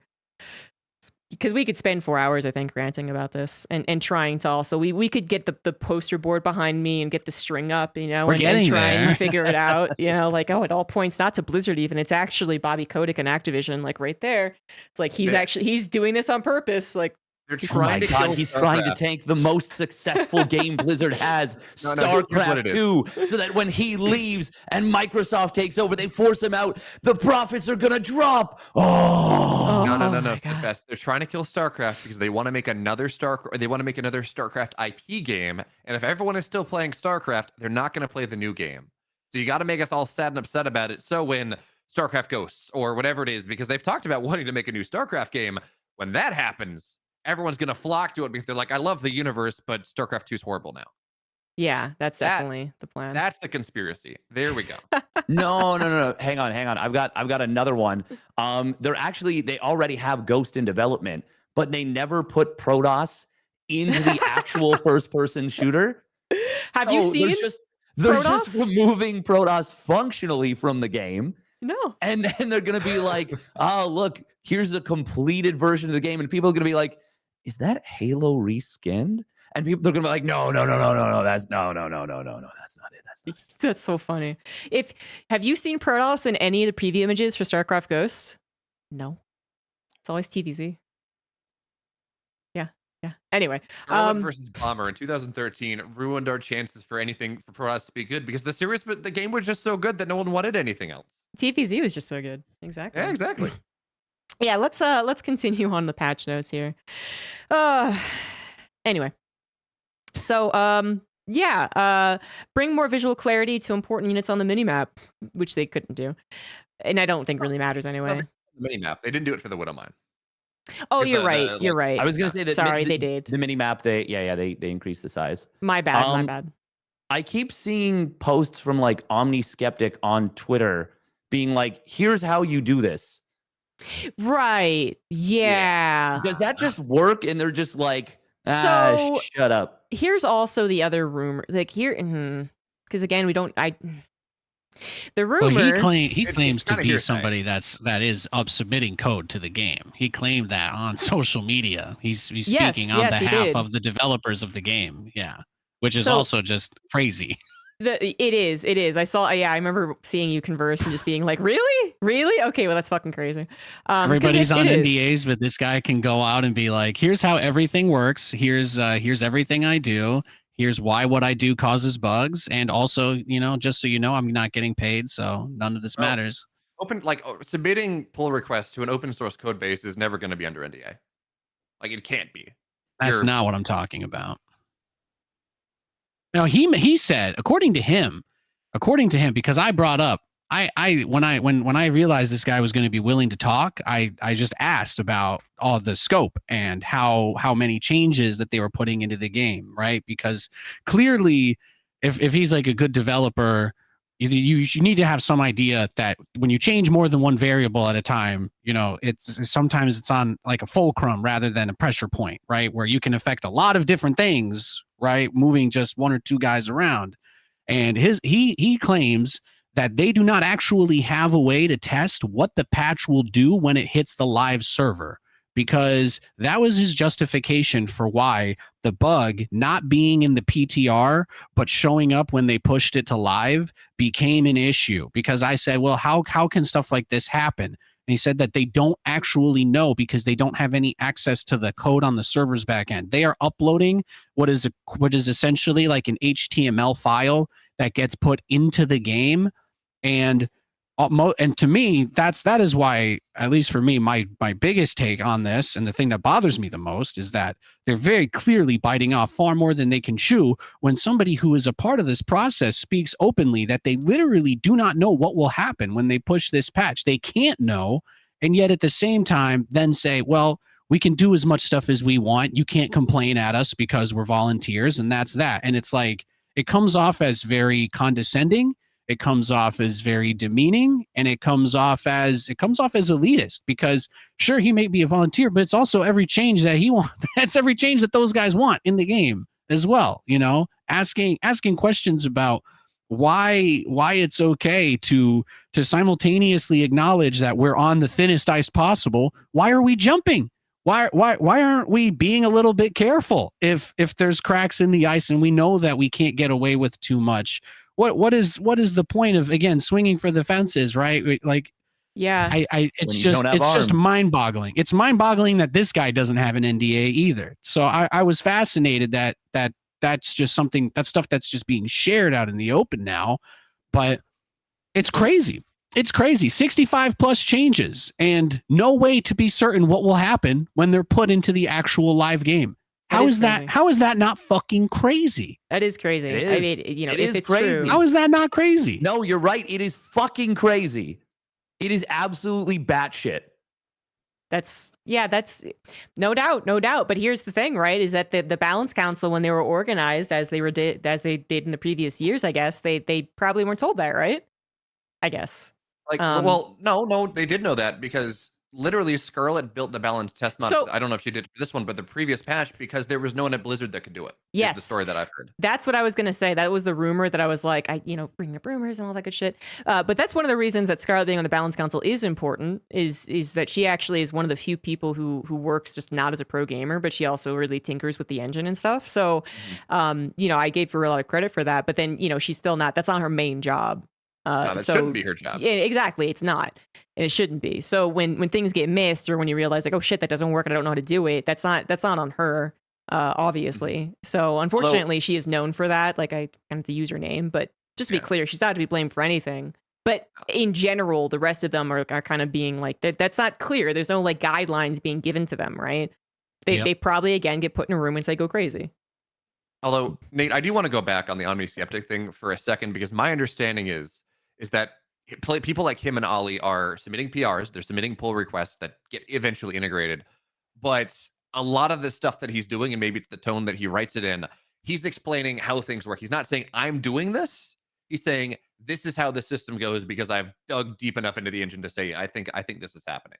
Well, I think that's the danger of speaking publicly about that kind of stuff on social media, though, because regardless of, you might know him, but I don't know him. I don't know anything about him. That was my first ever interaction with this person, was him being condescending about how the patch problems are totally fine because he doesn't know what will happen when they're submitted.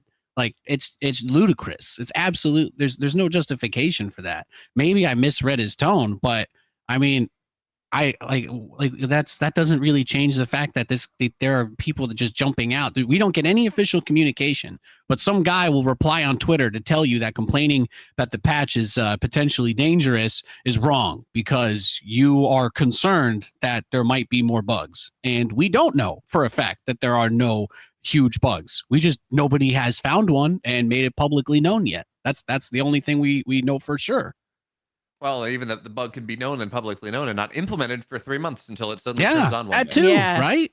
Yeah. Like We don't know. We could have, it could be a Colossus type situation all over again. Yeah, I do just want to make it clear that these people that are working on the engine or that are doing the, like Ollie, for example, is the other person that does a lot of that, are not actively employees of Blizzard who are making changes. Yeah, right? but yet they speak on their behalf. It's crazy. I have to download files onto my computer that these guys are submitting to them. So regardless of whether they don't feel any accountability, it doesn't make it any less effing crazy. Yeah. Yes. But that's another thing as to why, like, are they on this is also what I think the council would need different perspectives, because I pointed out that, like, if having someone who knows the editor to a certain degree is definitely a good thing to have on the council. Having someone who gives more of a community perspective, I think, would be important. Even at the end of the day, you say the community's so stupid, I don't care. Having map makers on the council, especially if they made the most recent maps that are going to be pushed to live, it can be important because they're going to say, like, well, if you do that, that breaks this thing that map makers agreed is okay. Like, not to say that we've had the same issue for Liberators, but that was an issue. When Legacy of the Void was released, Liberators were super broken because people didn't understand how to make maps that compensated for that. But apparently it really is just pros or, of a certain MMR or certain category of what is professional. I don't know. But, that would be all the reasons why you'd want more of an all-encompassing type of council rather than just the pros. Don't you know that, all maps should be submitted?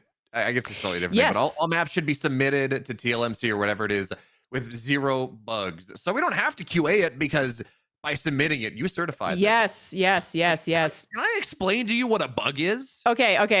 I'm gonna bring this up because there's a couple of tabs that I am gonna bring up here. Before we spend an hour talking about just project management being bad, basically, and secret, Blizzard organizations. But yes, this was posted. Behemoth's referencing a post, basically, again by Omni Skeptic. So here it is. I messaged one of the ESL guys, hoping to work with them to set up a contingent of volunteer map makers to QA maps being looked for at ladder, an organized way. We don't end up with major bugs like Radicet's asymmetrical sides. Getting through, I was told that QAing ladder maps isn't a concern because map makers should be submitting maps to TLMC bug-free.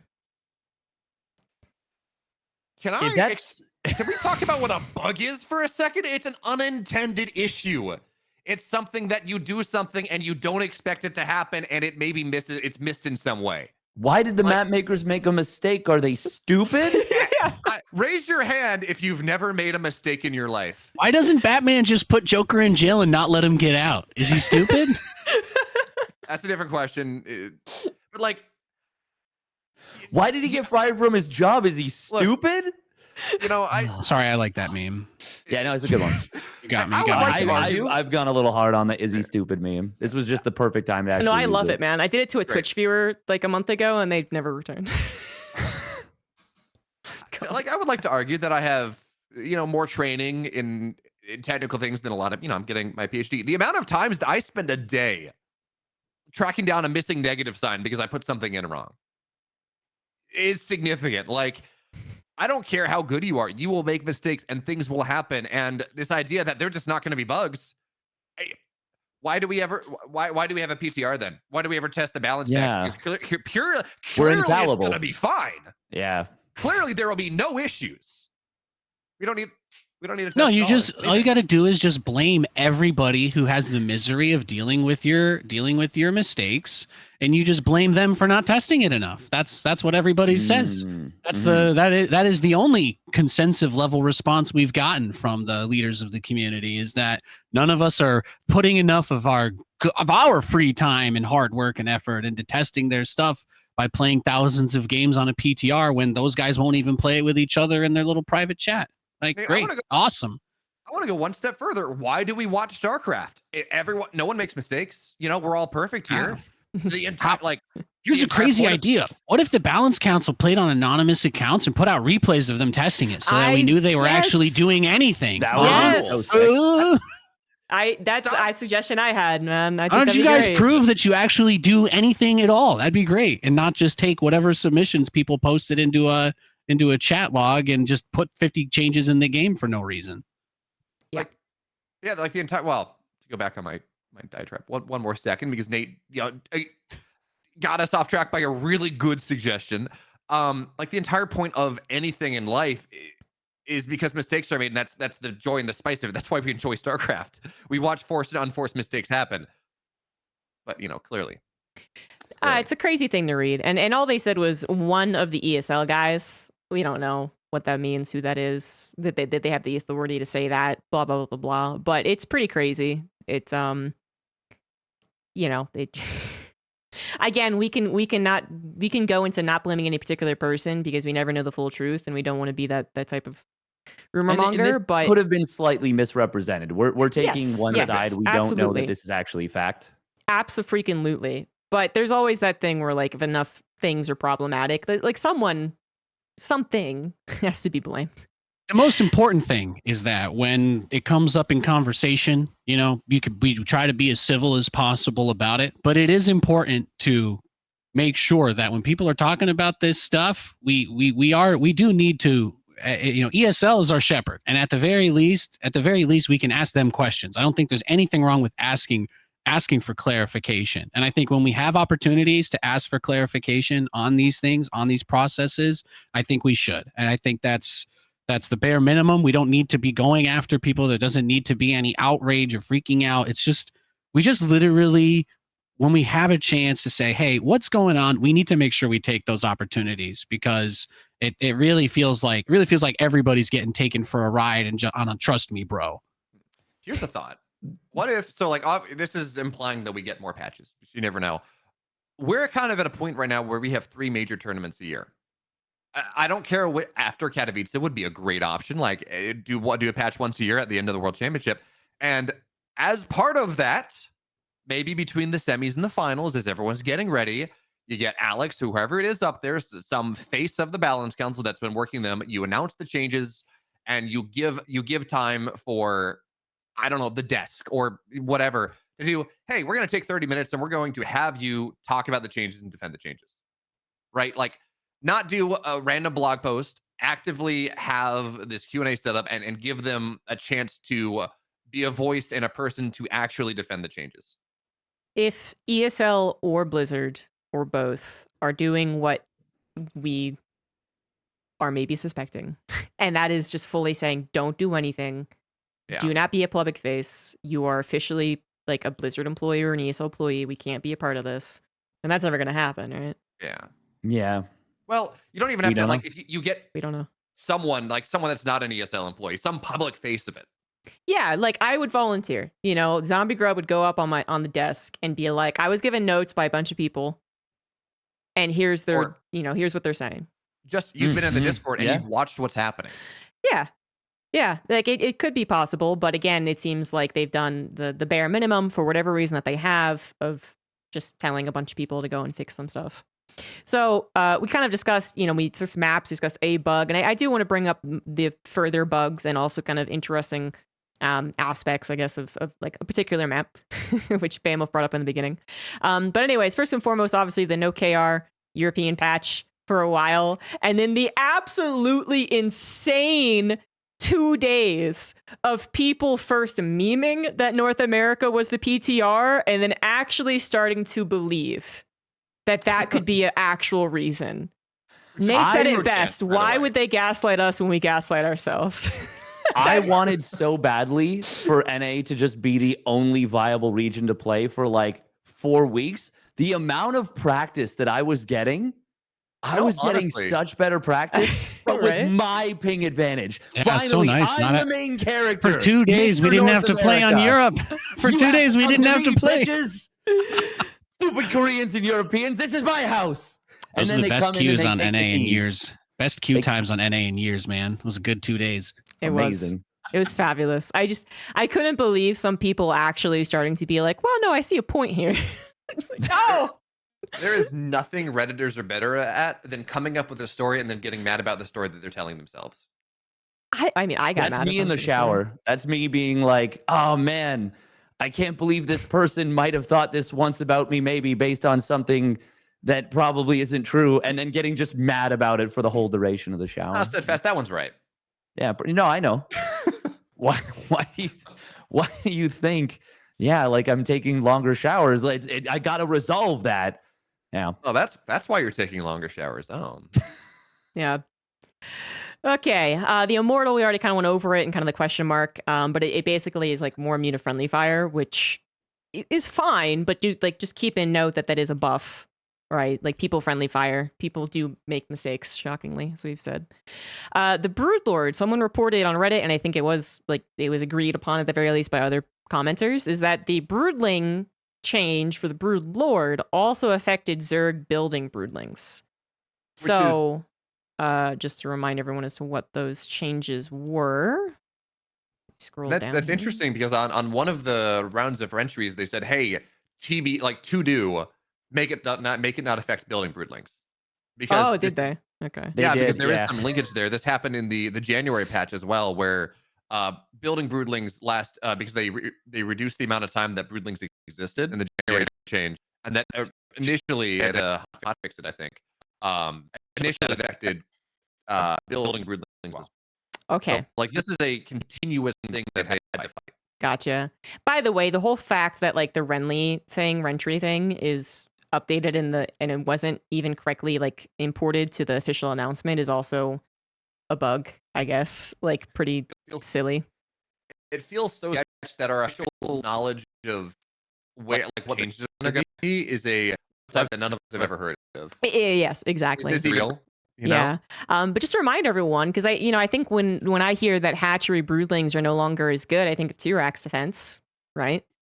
You know, the broodling's move speed is reduced, its health is reduced, and its attack speed is reduced. When people Well, proxy no, hatch you. This doesn't matter because if you play perfectly, everyone knows you make mistakes. You'll never lose the building. Oh, there you Come go. on. There you go.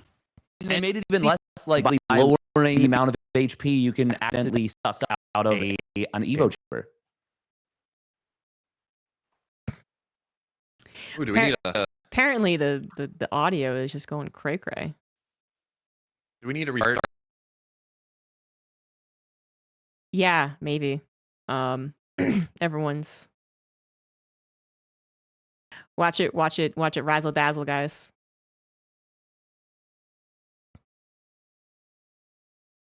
Yeah, everyone leave and join again, I guess. And hold on, we'll get a check 1 2 in a second. Check 1 2. Check 1 2 3 4 5 6 7 8 9 10. Gucci? Was that better, guys? I will see. Chat. Nice. It's still borked. What?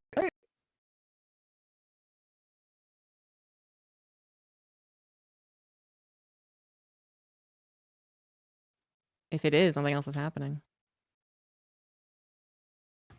Yeah, pretty I mean,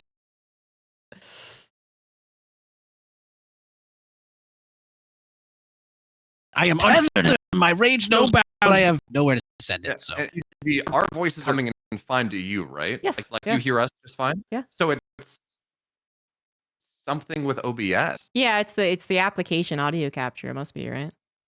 oh, that would make sense. By removing it and adding it back in. I was going to, and then I realized I've never removed an audio source in my life. It's yeah. It's a source.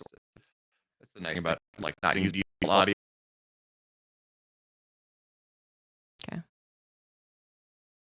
Exactly.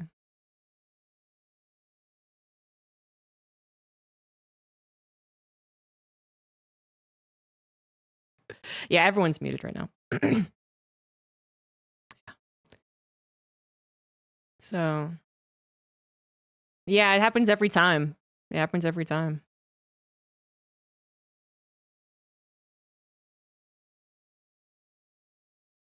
Yeah, because I'm on a different channel, which was working out really well, but now it's not. So, one quick change. By the here. way,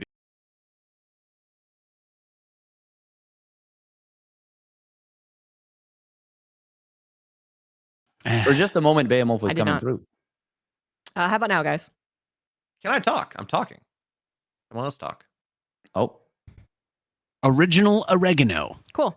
All right. So I guess if it happens again, I'll just refresh the thingy. But we're good now. Okay. So you guys didn't miss much, I think. Thanks, chat. Once again, as it is three episodes in a row, they're trying to silence us. It's not my technical issues. Don't blame me. Cabal going after us. As usual, you cannot blame any one particular person. Damn. As usual, guys, all you need to know is that there's literally nobody to blame ever for anything. Thank you. Thank you.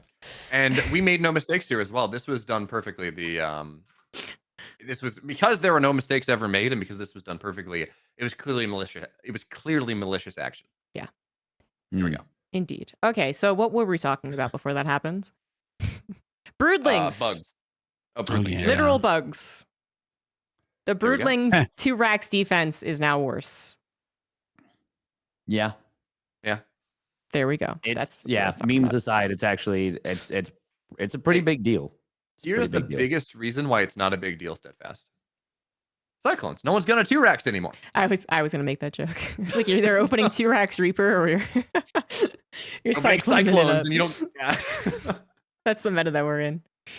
Further Gee, that's bugs. fine. It's the community that didn't try to understand you.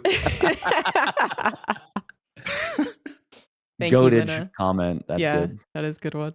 All right, maps. We already talked about the submitting maps bug free. Alcyone, which I'll never say correctly.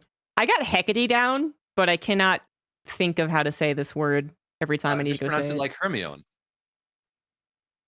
Alcyone? Yeah, Hermione. But that's not correct, Alcyone? though. From that famous the famous book Harry Potter. It's just like yeah, Hermione. Alcyone. Oh, I We're mean, doing I it want that to way. say Alki won, but I Alcyone. think Alki one is. it's oh, this- Alcyone. That's why I can't freaking think like of it. What does halcyon. that mean? Because clearly it's a real word. It is. It's from Greek. They love Greek things. I love The map makers, because Hecate is also Greek. Oh, it's a person's name. Also, I would like to make a request that we remove the random shadow on Oceanborn. It's cute, sure, but like, The why space whale. Yeah, space why whale. is there a space whale that literally just makes one person spawn just more distracting? Yes, Like, that's true. It's only on one side. It's only on one. It's actually just a penalty to Yeah. whoever spawns bottom That's so bottom funny. right. Yeah. No, we should actually request that to be removed. But It's because the bottom right spawn is better. That's why. Oh, Yeah, You the deserve it. It's Terrans because need a your, nerf. your drones will always get to the mineral patches faster on that base, so they had to balance it somehow, guys. yeah. Going back to the era of, you should always spawn on the bottom side of the map, and it should be flipped based on what side you're on, because Exactly. clearly there's an advantage going from bottom to top, then there's an advantage playing from top to bottom. There is. It's because you don't have to expose your add-on in the wall on the bottom spawn. Speaking bottom of- spawn That's a different argument, superiority. Nate. I'm talking like being able to parse information. Like there was this argument that people would make for quite a while, where they're like, no, it's Oh, because I know. my mouse is going bottom to top. Yeah. But speaking Oh, of yeah. Terran walls, apparently a new report that another person, confirmed on Alcyone. I already forgot. When I spawned on the Alcyone? bottom, put the depot on the top side of the ramp and walled the bottom side, I couldn't get siege tanks down the ramp. What? I've confirmed this. Pro Terrans can die in tournaments if they don't know this. So on that map, apparently, if you bottom spawn, the ramp is passable. But if you top spawn, the top spawn you can pass, bottom spawn you can't. Oh Wait, man, what? this is what's that? Dasan station all over again. Damn. Okay, so again, like, to read it again, because it is kind of hard to understand. When I spawned on bottom, put the depot on the top side of the ramp and walled the bottom side with the reactor. So he did, with the Oh. reactor here. I couldn't get siege tanks down the ramp. And the guy did, went in and said that there's 1.5 space, siege tanks 1.75. But if you do the same thing on the top side, that's not an issue. So it's a skill issue. No, but Sounds like whoever issued the complaint, they didn't test it enough. There you go. We're done here. Yeah, there are never any bugs on the map. Next. So this is just by design. It's his fault for not testing it enough. Exactly. I'm, Yeah. I'm going so with he the should've- official yeah. community What was- response. What kind of irresponsible player goes directly into the ladder without testing every single wall? Is he stupid? I mean, look. Although in fairness, if solar and parting if solar can't be bothered to test the new map against parting, why would we expect some ladder pleb to do like the baseline level of work that they're supposed to do? I just want to make it clear. I don't know that I've ever opened a custom to like test that kind of thing. Like before someone's like, "Wow, that's so insulting, Steadfast." Like, no, I'm making fun of myself. Actually, Yeah. I'm the idiot here. It shouldn't be net, like maybe to set your walls or something. Like Protoss walling is always a little complicated, but it shouldn't be necessary. Like this should not be a thing. No. But maps never have bugs if they're submitted to TLMC. So I can't wait to see this in action, because I certainly haven't noticed it so far, but then, was I building tanks or wood mines or cyclones? okay, Was I here's the bottom to top? question. Was I on the map? Is this more egregious than the double tank drop, the tank drop spot on what was the map? Black That you Lotus. No. You could drop a tank on like the Reaper Cliff. No. Oh, that one. Mid Reaper Cliff. Yeah, I know That what you're one, talking about. it never even Oh, that was became good that big of a times. deal. It was Because it was the Marines. Marines Yeah, on that- it were a bigger problem. And I think it was also banned at one point, like competitive ruling. Is it more or worse of a bigger deal than that, or the fact that you had to take a gas really early on Beckett on the bottom side of Zerg because you wouldn't mine properly? I'd say not getting siege tanks down a ramp is pretty big. Yeah, probably. if that is actually the Hardwire. case. Yeah, the cliff was on hardwire. Thank you. There you go. Thank you, chat. The other thing that Gemini pointed out that I don't know if it ever got fixed, this was 6 days ago, was that there's a weird Reaper cliff wall on Golden Aura. Oh yeah, I saw it has not been fixed because I saw another spot where it's like that. Apparently, it still is low ground. Oh wait, no, this part. Oh, that's another bug. Yeah, see, hold on, it's about to happen. yeah, Yeah. There you go. There's also another map. What's the? Oh, What the? Oh yeah, Yeah. what I That was- happens somewhere else. It's still low ground. yeah. Yeah, that Yeah, happens this is elsewhere on the Ganita. same map, but on the bottom side. I saw it happen. What's A the, different pillar, not mirrored opposite though. It was another pillar that was like that, but a different part of the map. So like that's top left of Golden Aura. It was bottom right, but not relatively the same location. Huh. Hmm. So that Okay. map, I think those pillars might just be broken. Yeah, I know it sounds that way. What's the map? It has a white dashed line along the Reaper Cliff, along the jumpable spot. It's one of the new maps. I can't remember the name of it. Sorry, I I don't know. have the maps. The map Into the names in front main yet, I'm sorry. base. Is Yeah, it yeah. Alcyone? There's like a yellow line. No, there's a white What? dash line that goes dash dash and then off at an angle. Can I ask you guys a question? I'm kind of curious when I see looking at this. Oh, Hecate Is it Hecate? seems to be. Anyway, you can't wall it with 2 buildings. The Reapers get around anyways because the cliff is big enough. Yeah. Nice. I don't know if hate that's a that bug. map. I don't know if that's a feature, but It's Dude, both. That cliff is hard to block. Yes, it is. it cannot be like the standard 2 building wall for Protoss does not block the Reaper from getting in. What was your question, Nate? Do you guys think they're gonna play Atlanta? Is I think the last big tournament this year? Do you think they're gonna play that on a custom, or they're gonna play with the live version of the game? They're gonna play That's what GSL I- on live. It's only fair they play Atlanta. I Okay. mean, they played Gamers 8 on a custom.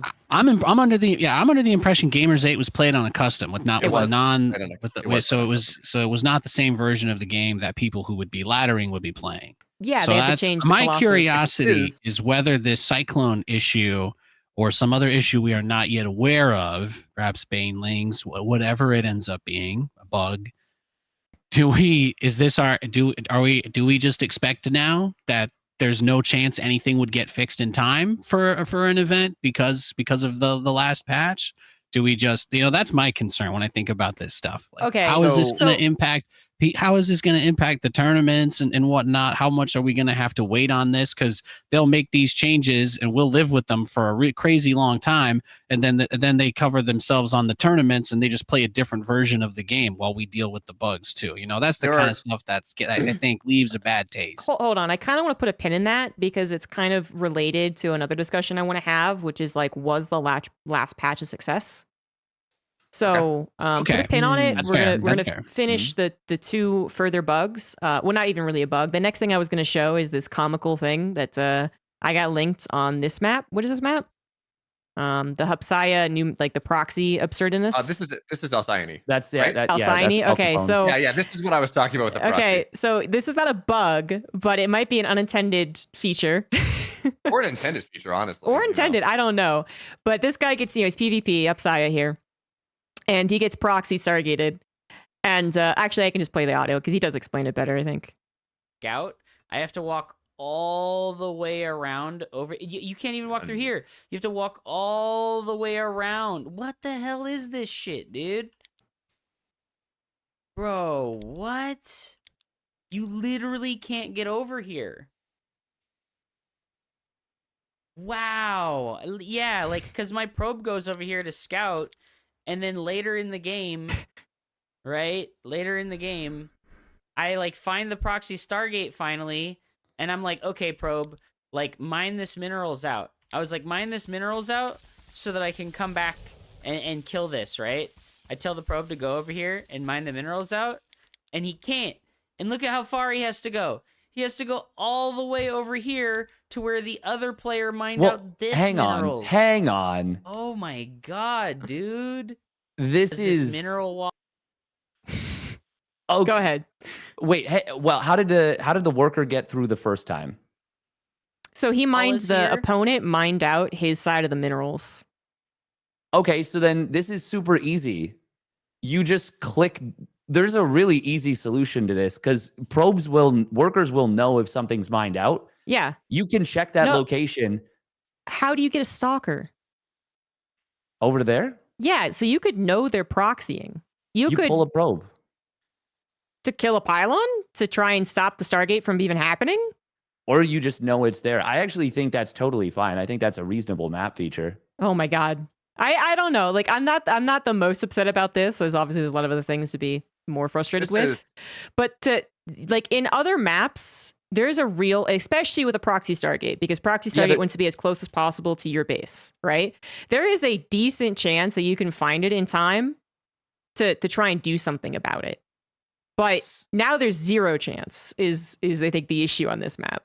Well, but you can tell if it's happened though, because your workers will behave now you'd have to figure it out. I don't know exactly how they would behave, but your workers will know even without vision if the opponent has mined out that mineral patch, Yeah. you know? So you you'll know could see something's that there. from your base. Yeah, you know something is there. I don't disagree with that. Yeah, but then that's enough time for you to send a worker to mine out your own mineral patch. It's only 5 minerals. You only need 1 worker. This is not a problem at all. This is actually very interesting. This is a total non-issue. This is, if anything, a more interesting map feature. Yeah, Interesting. this makes me so happy. Actually, I saw this and I was grinning from ear to ear. This is the return of Pig Baby. Like we're gonna see some really cool. Not like what is ZombieGrub? What has been like the biggest complaint of the last map pool? I don't know. Too samey. Yeah, it's like every map's the same. And maybe the last couple map pools, it's been very samey. Okay, I don't think this is what they meant when they said different. That's not different. really a convincing argument to me, but it's fine. There you go, Thermi. That's fine. Just gave Thermi a. I'll take a cut. I'll take the check in the There we mail. go. I think it's very funny. But anyway, and then the last bug is indeed the battle cruiser has no global sound when it teleports. So that's something. That's a buff to battle cruisers, which we all know they needed. The other thing is too. Sorry, just to go back to Hubsize thing. He's carrying minerals. Yeah. That worker is carrying minerals. Like in as long. So the only thing for me, I don't know if I don't know if that was in the first part. Did he like pylon trick his way through the minerals in the middle? No, I think he scouted the main base first. So he like stole 5 minerals from his opponent's main. Yeah, so it's a skill issue. You just have to play the map a little differently. No, I mean you just need to like not. Yeah. You just need to not like have minerals in hand on the thing. Like I get it. He wants to mine out that patch, but I think there's going to be further abuse of such nature on a map like yeah, that. so you have to prepare for it. But we'll see what happens. We'll see what happens. The bigger thing is if proxy Void Ray or proxy Tempest. That could be an issue. That could be a big issue. Hey, you know what? Worst comes to worst, it's a 9 map pool, and a best of 7 is 7 maps. You can ban it. Which apparently is confusing pro gamers left and right, by the way. I swear to God, in the EPT NA Open Cup, the admin was like, okay, there's 9 maps, we have to do 2 more vetoes. And so he was like, AABB, AABB. Shut down everything. Well, here's the thing, pros, actually. like both pros were like, wait, excuse me, can you explain it again? And then like Pig had to come with like an alternative explanation. And I was like, But Well, like, this is actually a legitimate, somewhat of a legitimate problem. The EPT rulebook has not been updated. yeah, that's, yeah. So, We said that would happen there are no too. rules about how you deal with 9 maps instead of 7. There is a cool thing though with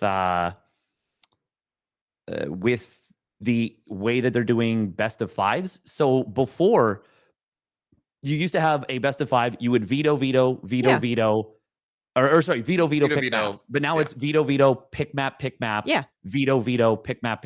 I love that so much. Yeah, and I think that's what it's they were awesome. confused about. Yeah, well, that's maybe why we should be in charge of the balance council. I feel like that's a pretty strong argument, wouldn't you say? Don't say that when I'm on the screen, please. I don't. That's why Steadfast should be on the balance council. Yeah. Yeah. Steadfast should. I endorse Steadfast for the balance council. Where's the random guy that shows up in my Twitch streams sometimes who's like telling me like Beowulf 2024? It's like, no, Steadfast 2024. There's this guy that shows up that's like Beowulf, whatever year it is, like run for all. I don't know. It's weird. There's always the weird guy. Yeah. I'll see you in 2028. There we So go. now that the kind of bugs or like interesting features are done, I do want to bring up to go back to Nate's kind of point, we're talking about the last patch. There was the bug that interfered that, got pushed alive randomly somehow. And then they had to play Gamers 8 on a different patch. There was really there was no further patching unless I'm totally forgetting something, right? They released the patch, we put it on Katowice, and then there was nothing that changed for 6 months. There might have been a hotfix, like 2 months ago. But I don't think it really on in the initial patch, but I can't remember if that was actually a hot fix or that was a hot fix onto like the balance patch slash PTR that never made it live. I think it was the latter. So yeah, there was Okay. like the bug that introduced the Colossus bug, or the Yeah. dormant Colossus bug was like a co-op patch. Yeah, it was very And odd.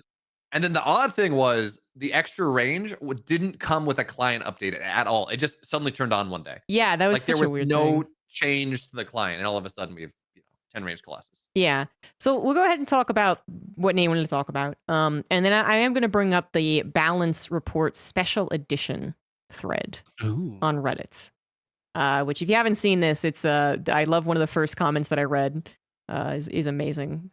But we'll get into it. First and foremost, we do want to focus in on kind of like the bug and the difference of live versus unlive, not live. Yeah. And Nathaniel, go ahead by all means. So I'll just clarify, because I saw what Beowulf posted in the chat earlier about whether it's a wrong or a right thing to do. I totally understand why Gamers 8 would play the tournament. What they would obviously want it to be as playing it as the game is intended.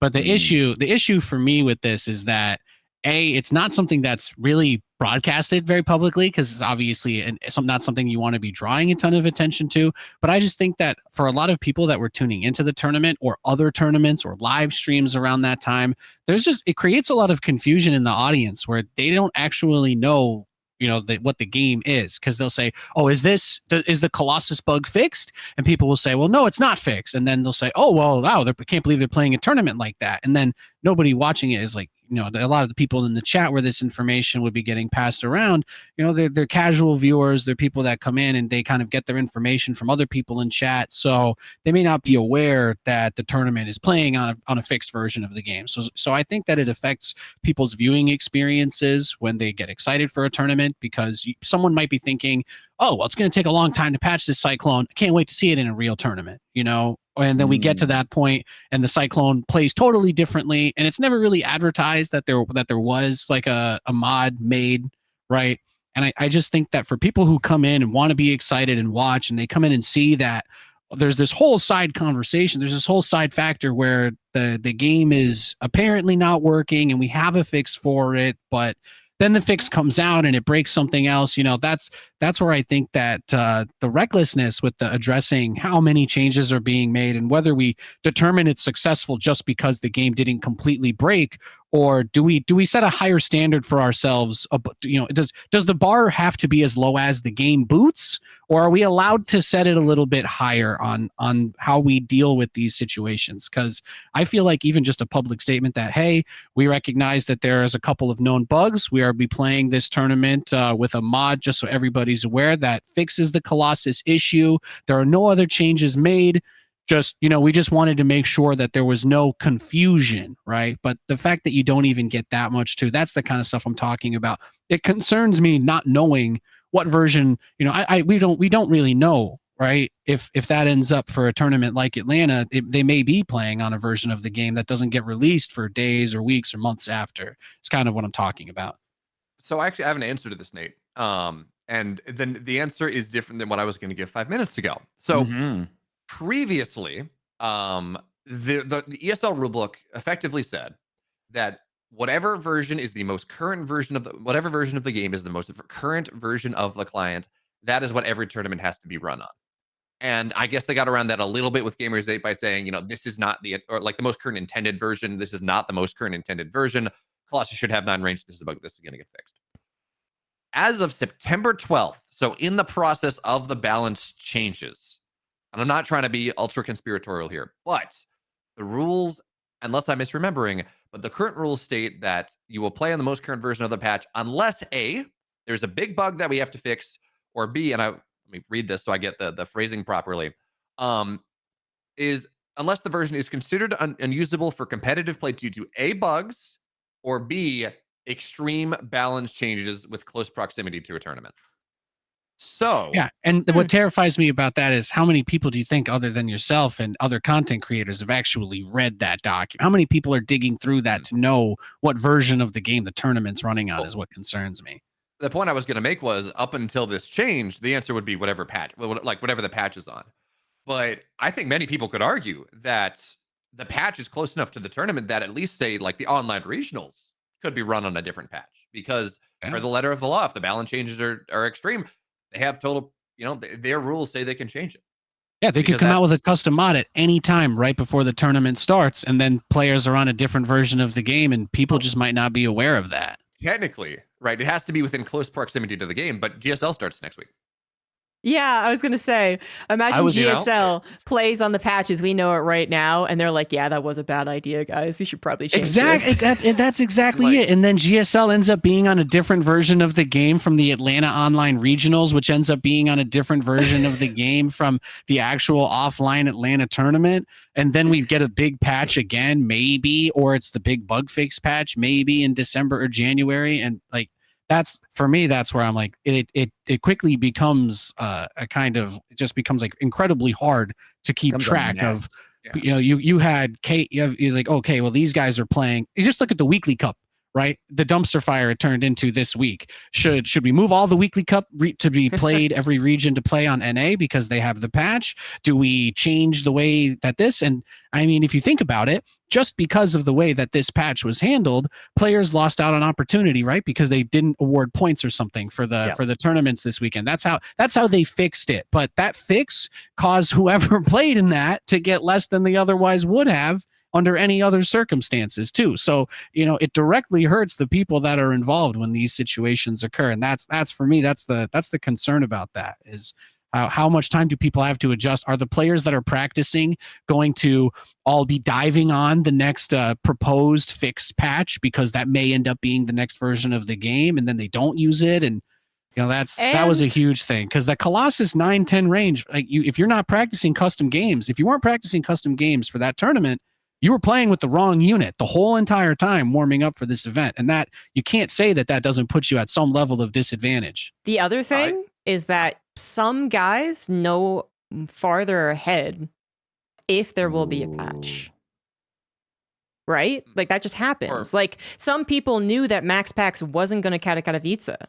So there's a couple of pro gamers while we were all hyping up that last Open Cup in which they may or may not have gotten the points necessary to go, in which they were like, yeah, I know I'm going to go. We're both making it. Yeah. So, that's going to happen potentially too if they really were to be like, It we need ruins, to change something. it damages the integrity of the game and it damages the integrity of the competition.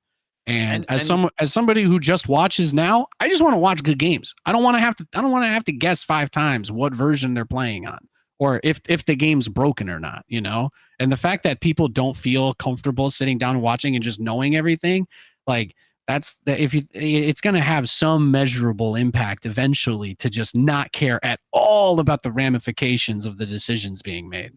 And the one thing I want to bring up here is that the addition of if balanced patches are seen as too egregious, we can run on, like, we can do whatever we want. Who decides that? I was going to say even more than exactly. Who is God in this situation? Yeah. Who gets That's not to even what pick? Who gets to pick? That's not even the point I'm trying to make. I'm trying to, like, what does that say about their confidence in the patch? That They're too. like, Well, I actually This is no, added. I do think that it's good that they added that in because let's say that we do want to get something changed, and I think it's really good. It's a coverage. It does look really bad from the optics, but it's taking Blizzard at face value as they are right now because they might have hot fixes ready to go. They might already be like, hey, we need to change this, and this. And Blizzard's like, yeah, okay, but we're on vacation until 2036, and we're sorry, so we can't put those in. So now they're like, oh, okay, well, now instead of being contractually obligated to use the current version of the game, now they can change the rules for themselves. Yes. I mean, Steadfast, you say they might have those in the docket, but there were about 3 weeks between the last update to Rentry and the PTR, and nothing changed. And I know. I'm just saying that it's not actually. It looks bad, but it's actually a good thing. It is, yeah. It is a good thing, and it's an important thing. It might even further, like, if we really want to put our tinfoil hat, evidence as to the whole ESL Blizzard is wholly hands off for the Balance Council. So there's a chance they could even be watching this unfold. they actually were paying attention, whoever they are. And they're like, yeah, that's a really fucking stupid idea. What the fuck's going on here? And they watch the games and they're like, well, now that everyone agrees, like we really have proof here. Now we can come out and do what we need behind the guise of just, ESL or Blizzard. Like we don't need a particular person, but that would be my tiny little conspiracy hat going on. Let's just try, and then clearly it's not working. So it's like the kid wants to make dinner, and parents are like, yeah, sure, you can make dinner. Yes, but they've like the kid makes like mac and cheese, but with like and they burn it, like no butter. Yeah, exactly, like no butter and no cheese. It's like burnt macaroni, and so the parents like, oh, good try. Fortunately, I made mac and cheese. And you're hungry, so you don't care if it points to your ineptitude. You made this. It's Protoss. It's also Protoss players' fault that for 2 days they couldn't cancel a shield battery. That's actually that was. That happened. That actually for 2 days, people who played StarCraft and Protoss would boot it up and just be effed just immediately, like in the most for no real reason. It never had to happen like that. Part of that bug is still there, actually, Nate. Not the uncancelable part, but the part where there's no keybind for shield battery targeting anymore. You can right click. Oh, so the shield battery is still bugged. Nice. I'm glad that we continue to not give a damn about Protoss players. Oh my god. There's no keybind for directing or directing healing position or whatever it's called.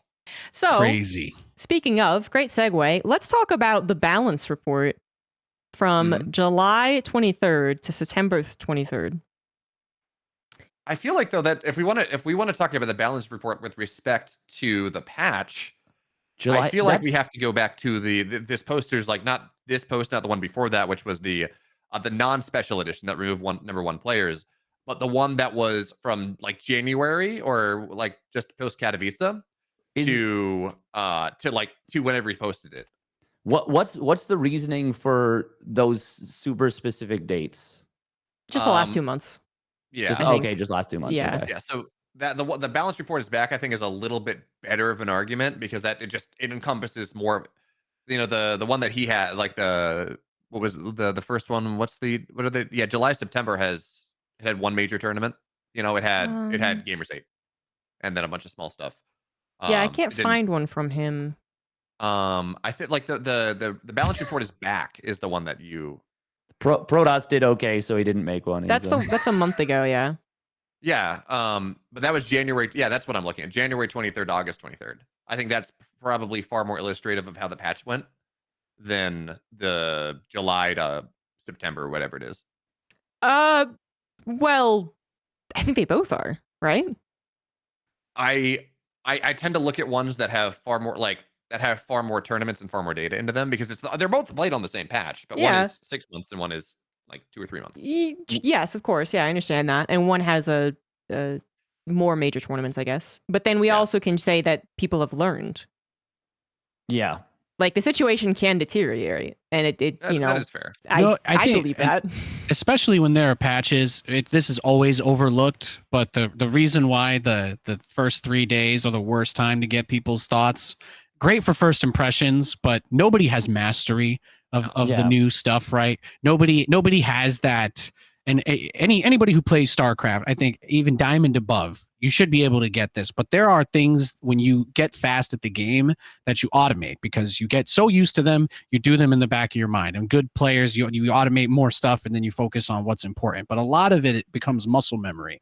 And until people actually have the chance to build that up, which not everybody can play 20 games in a day, I do think that giving it some time to bake makes a lot of sense because you don't want to be making serious judgments just off of 2 people that have no experience on that patch playing each other either. Yeah. Not even that. Like the builds aren't baked in yet. But yeah, exactly. It hasn't been figured out really at all. Yeah, absolutely. There's a chance that things suck now, and actually, it's the best iteration of StarCraft 2 ever in 6 months. There's a chance. Mm-hmm. But I we can talk about both. Then that's fair. So basically, what happened, guys, is that this was released, and people were like, "Well, hold on. What if you just take away the top players?" And then what does it look like? And then this is the red one is what happened after that. But then he also shortened the data. So if we look at the first one. And we just do it ourselves, take away the top performing player. If you look at Protoss versus Zerg, Hero and Max Packs have over 50% win rate. Everyone else was below it by a decent amount, I guess. And then we have PVT, where only Hero was ahead, above 50% in the win rate. Max Packs not quite, Classic not quite, and then a huge drop off with Skilless being at 36%. Little sad, I suppose. So people were asking for that. And then he comes out with this one, which is the most recent one, takes away Maru, Serral, and Hero. And my favorite thing is reading this first Reddit comment. That's a lot of losses, Mr. Protosses. It was a lot. Creator is leading the charge, PVZ 47%. I love that Stats is here, by the way, like 2-0. That's really super important, but just like the huge drop off of Protoss. Dark has 20 to 20 wins the last 2 months in this matchup. Raider makes me so sad too, because you look at it 100%. and I feel like, again, part of this is that's not right.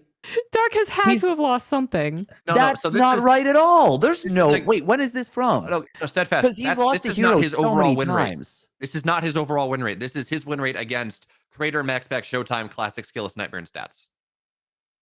Creator, Nightmare. They took out Hero. Oh, right. Okay. I was like, okay, fair. Sorry. Yeah, that's fair. That's fair. Yeah. I was like, I have cast so many series where he's lost to Hero. I was like, this is not right. God damn. Yeah, but like the But look at the rest of them. And I have the BRB, so just carry on. I don't know. Creator just makes me sad because there are so many games that he should win and then he throws away, and it's like, you can make that argument for everyone, but like especially Hero. Like he should have beaten Serral at Gamers 8. Like Creator, you mean? Yeah, Creator. Who did I say? You said Hero on the second one. Oh, Creator. Yeah, like when I do think Protoss needs help, absolutely. But when you have so few players, like it some of it is just player skill and player mental. Like Creator easily could have a 65% win rate if he didn't throw so many games.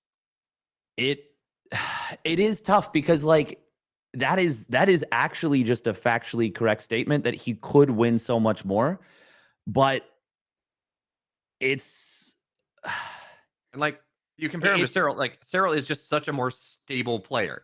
Maru is a much more stable player. They're not, hitting.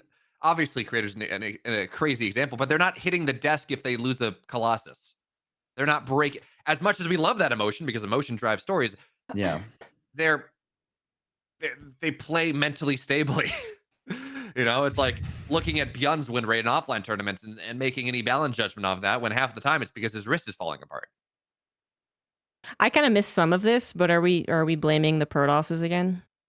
No, I'm saying it hurts me that the numbers are as they are because Protoss needs help, but on the flip side, Creator should probably have a 60+% win rate in the matchup if he didn't throw so many games.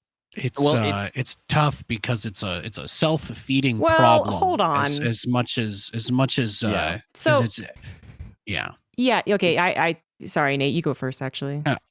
I don't really. This isn't really like a hill that I'm prepared to die on, but I think that it's really worth considering, even if you don't agree with this perspective. I think it's really worth considering that for the majority of the last couple of patches that we have got, especially including the most recent one, Protoss gets basically nothing but nerfs. And if there's a buff, it's to something very strange that has very little practical explanation for why it would even be close to the equivalent of what Terran and Zerg get. And I made a big speech about this in January. That was my whole thing with how I felt Protoss was going to get shafted for the whole year again, and I feel that they have. But it is such a thing that people will say, "Oh, well, the Protoss players are doing poorly, so the patch isn't the problem." But it's been years of this. There hasn't been a really interesting buff to any Protoss unit since, like, I don't know, since they changed the Stalker to have a little more punch, but it doesn't feel like anything they have is improved in really any measurable way. And I think that that's something that people just don't really consider at all. Even if they stay mostly the same, even if you don't think they were huge nerfs, like outside of the Void Ray era, you're what you're expecting for and playing against from Protoss is generally just the same as it's always been or a little worse. Whereas you have to relearn the game versus Terran now. And at least I guess for Zerg, they're a little bit, some of the stuff's been spread out a little bit more. Maybe you don't have to readjust as much against them. I don't know that we've seen the long-term effects of the change on Zerg meta yet. But Protoss players have just been playing with the same shit that's just been getting nerfed over and over again. So the expectation that it's also their fault that they haven't overcome this enough to show that they should still be top players when there are a million excuses to justify every little buff that Terran and Zerg got this year is, to me, it's just a little bit hypocritical. That, like, where's the justification for Terran and Zerg to get these buffs when they have players that win a lot? When Protoss not doing well, we can't buff them because there's not enough good Protosses to say that they deserve it for losing, which is like, it doesn't really logically connect for me. So I see where you're coming from, Nate. And my one counterpoint to that is, again, prior to the January patch, which I think we're getting there. I think it was pretty disastrous for Protoss players. Prior to that, you had Protoss not winning anything. Hero comes back from the military. He wins DreamHack Atlanta. He wins GSL Season 2. He's top 4, I think, in GSL Season 1. I think he was like top 8 GSL Season 3, top 4 at Katowice. Like, he comes back and he shows a different way to play the game and starts winning everything. I think that is something that also has to be considered, is that you say Protoss have had the same thing and they've been playing with the same stuff over and over again. It really has felt like there has not been the Ryung or the Lambo or whoever it is that is actively driving the way Protoss players play until Hero came back. And even with that, it's kind of been Hero that has been driving things. I know, like, going into Katowice, I was talking to people. I was like, hey, like, what are where do you think the meta evolution goes? And a lot of that we kind of said, yeah, we pay attention to what Hero does and we do it. Like, there has not been that level of a thought leader is maybe not the right word. But and the craziest thing is that while all of that makes a tremendous amount of sense and is a totally rational way to feel, it doesn't explain why Terran and Zerg, who are definitely not underperforming, can still get buffs in these patches and Protoss can't. That's all. The attempt to argue that these patches are equal in the treatment of the three races I'm not arguing is laughable at best, and at worst, it's malicious. I'm just gonna say it. So you can have I'm sure there are so many great reasons. Maybe all the Protoss players are bad, but that doesn't change the fact that Widow mines unburrow faster, and the Cyclone got completely redesigned, and Protoss gets 2 seconds on Guardian Shell. Like, how the hell how could anybody convince themselves that this is some sort of equivalent transaction? Like, it's a joke. It really is a joke. All they got in January was like observer move speed. It's pathetic. Yeah. The council really gets themselves in this position where they give Protoss players buffs, but they're buffs by nerfing other races. Like, Yeah, the Raven changes, they buffed the Protoss. The EMP Raven nerf was big. Yeah. They did buff Tempests, but I don't know that is gonna help with like late game necessarily. I'm like, it's too early to call if it's gonna have a profound effect, and I don't think it will, or even a realistic actual effect, especially against Terran. I think like Viking damage point being buffed the way it was really big. That was massive, huge. It meant Bjorn played Vikings. I don't think I need to say Banshees anymore. also had a damage point buff this year too. A lot of people forget. Oh, They're much better you're than right they about used that. to Yeah, be they as well. They Same were with Vikings. random. This is stuff that they got rid of the random delay on unburrow and burrow for lurkers and widow mines. So those units are just more responsive. They're more consistent now. And like, that's what I'm talking about. It's all these little things that seem like, oh, this is innocuous. It's not a big deal, right? It's only a 1% sort of thing. When you stack up 5 or 6 1% things every patch for a couple of years, and all of a sudden you've got what can pretty easily turn into a huge advantage. And the fact that the only justification, again, the fact that we have to twist ourselves into pretzels, being like, well, you see, a Terran unit got nerfed, so technically Protoss got buffed, but we also gave Terran direct buffs too. So yeah, that's the same thing. And it's not. It's just not. I mean, it is fair to say that by nerfing something, you're increasing the strength of something else. Like, that's just, it's never a zero-sum game, So why not just nerf Terran and Zerg then? Why give them any buffs at all, Look, right? see, It's- here, I'm You not know? defending the patch, okay? Like, just so we're clear, I'm just not saying defending that the patch. logic doesn't work. It actually doesn't make sense. It's not transactional. Like the Protoss Yeah, like doesn't. I'm not saying that we nerf something, so we need to buff something else. I'm saying that like, but I agree with you that part of it is a presentation issue where What you are saying would make sense if there weren't other changes in the patch, but it's not that they just nerfed Terran, they nerfed EMP, and everyone's like, yeah, Protoss will just be better versus Terran now. They nerf EMP, and they nerf the Disruptor, and they nerf this, and they not the point move I'm trying to this make. there, and the Cyclone changes, and you lose all your early game builds. That's what I'm talking. There's not equivalent. There's no attempt to actually take consideration of trying to be fair at all in this process. not the point I'm making. Like, I agree. The point I'm saying here is they're getting themselves caught up in saying, yeah, like we don't need to give them direct buffs because we're nerfing things they're bad against. Like, Yeah, they're it's a terrible at communicating. I definitely agree with you presentation there. issue. I agree with you that like buffing other things in recompense for nerfs is not a good idea. That Protoss needs help, but like it's not as malicious as your. I'm not. Well, that's what I'm saying. At best, it's just incompetence. At worst, it would be malicious. I am not assuming the worst. I'm just saying that it's bullshit. That's all. Yeah. Protoss players got screwed this year. I think Whether we can you agree. believe it or not, it happened. Yeah. And it sucks. But apparently, again, this is where like the kind of rumor is that the Protoss don't really advocate for themselves all that much, and I think it's twofold. I have long been saying that Protoss have been beaten so often that they are now cowards. Like they're like, sorry, that was our bad. Sorry we won that tournament. Like I'm sorry. Okay, please don't pay attention to me. I'm really sorry. Like I promise I won't use Void Rays in the future. My bad. Please just like leave us alone. Because apparently they aren't really advocating at all. Their responses to situations such as like a cyclone potential are kind of like, yeah, I guess we'll see what happens. Where, for all we know, internally they are like, well, what the fuck is this? They aren't doing it apparently. And we don't have a lot of, I think, super outspoken Protosses either, like we do when we think of the other races. Like we think of Innovation saying Zerg's overpowered when he wins 80% of their games. Or, Scarlet does talk a lot about Protoss, although she's quieted down in the recent years for sure. Yeah. Like there's definitely more outwardly spoken people. Like the biggest one is Gemini, actually. Yes, someone like that's the biggest Protoss advocate I feel like Protoss has, and he's not a pro gamer, and he's not full time. More the issue, I suppose. So you can only do so much. So it feels like they're scared to do something because in the past, when they were powerful, when they did have the win percentages that Terran or Zerg have in these other years, people hated it a lot more. I think that's fair to say, right? Like whether or not it is fair is not the issue. People hate it when Protoss is good because Protoss has always felt like the cheap race.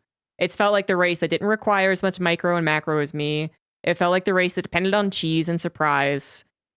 Like not as honorable. Like as whether you agree or not, this has been a community stance for a while until they've been beaten for so long that people are finally being like, well, I guess I do feel kind of bad for them. Like I guess a little bit.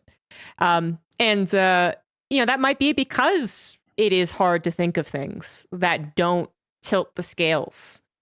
Like I've really appreciated Protoss and Legacy of the Void, but since my time in StarCraft 2 in 2010, I've always thought that Protoss was the hardest to balance.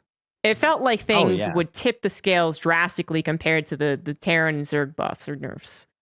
So the Protoss, they're like, well, we'll give your Voiders a little bit more. And they're like, fucking Void Ray Rush! And you're like, It's like- no! or even just not this match, because apparently Terran is starting to become, even at GM, is a higher percentage, but like, even when Protoss were kind of shafted by the January patch, they were at like overrepresented in GM ladder. Like the issue has like I think the issue quite a bit has always been how do you make it good? Like they have a higher, they have a lower skill floor maybe, but their skill ceiling is also down. Like how do you hit both? Yeah, I think that's also something that the community has discussed as well. It's just like, well, there are a lot of GM Protosses, no doubt, but like they're even top 32 of ESL Masters Europe. like half Protosses, and they just all die. They Yeah. all lose. They all Yeah. lose to the top 5 players. Exactly. We don't expect them to make it into the top 4. It is tricky. It absolutely is tricky. But I think, again, if you're going to change something drastically like the mothership, there is certainly other approaches you could take other than just kind of making it worse. Slightly better than the mothership core, but slightly worse than the mothership. Like that was just kind of it's very questionable. So, but if it is the Protoss being quiet, and they're like, oh, I can't think of anything that won't break the game because they're too shy. But then the Terrans are like, I don't care if the Cyclones break the game. It sounds fun. Let's fucking do it. Someone needs to be on that council for the Protoss just to be like, you know what? If it fucking breaks, fuck it. We'll do it live. I want to finally win again. Or do we just need someone to tell the Terrans to shut the fuck up? Is that the other side? Exactly. We don't need to make sure the Protoss also have a terrorist. We just need to be the counter terrorists. Yeah, or that. If you put 7 terrorists in a room, it's not going to be a good time. But if you get rid of the first one, at least the room won't explode. Yeah, or that exactly. I also do believe that and this is something a pig brought up, and I absolutely agree with. I think the Protoss mistakes matter more. Going back to the creator slamming of the desk. Well, think about it. If you lose an important, let's say you lose one unit as a Protoss because you're looking away and a Widowmine hits it. You've lost a Stalker, maybe you've lost a Sentry, maybe an Immortal gets the shit kicked out of it, it's bruised up. Whereas a Zerg or Terran, they are looking away for a moment, they lose a Marine or a Zergling. Yeah, it's the basis of their design. Yeah, high quality, low quantity. Exactly. But it makes it that much more punishing. So it's obviously already there. And then something we haven't talked about as well is the mental stack and the mental strain of being on the losing side, being a part of the weakest race, because there's that extra pressure that you can't make a mistake, that you can't fuck up at all, because if you do, it's just over. And you were talking about it before, it's not as bad as Infestor Broodlord, not even close, because there are still plays to be made for Protoss. Protoss can still outplay their opponent and win the game, but maybe there's a sense of, oh, I screwed up 1 point, and now you are kind of rocking your way out, and it starts affecting your mental. And granted, yeah, you can argue, yes, the players should be immune to this. They're pro gamers, blah, blah, blah. But people are fucking human. They can't be stone. They can't be unshakable. And I don't know. I do think that there is a small effect of being the weakest race for a while, and how that can negatively impact your morale in a game, and maybe even in a series.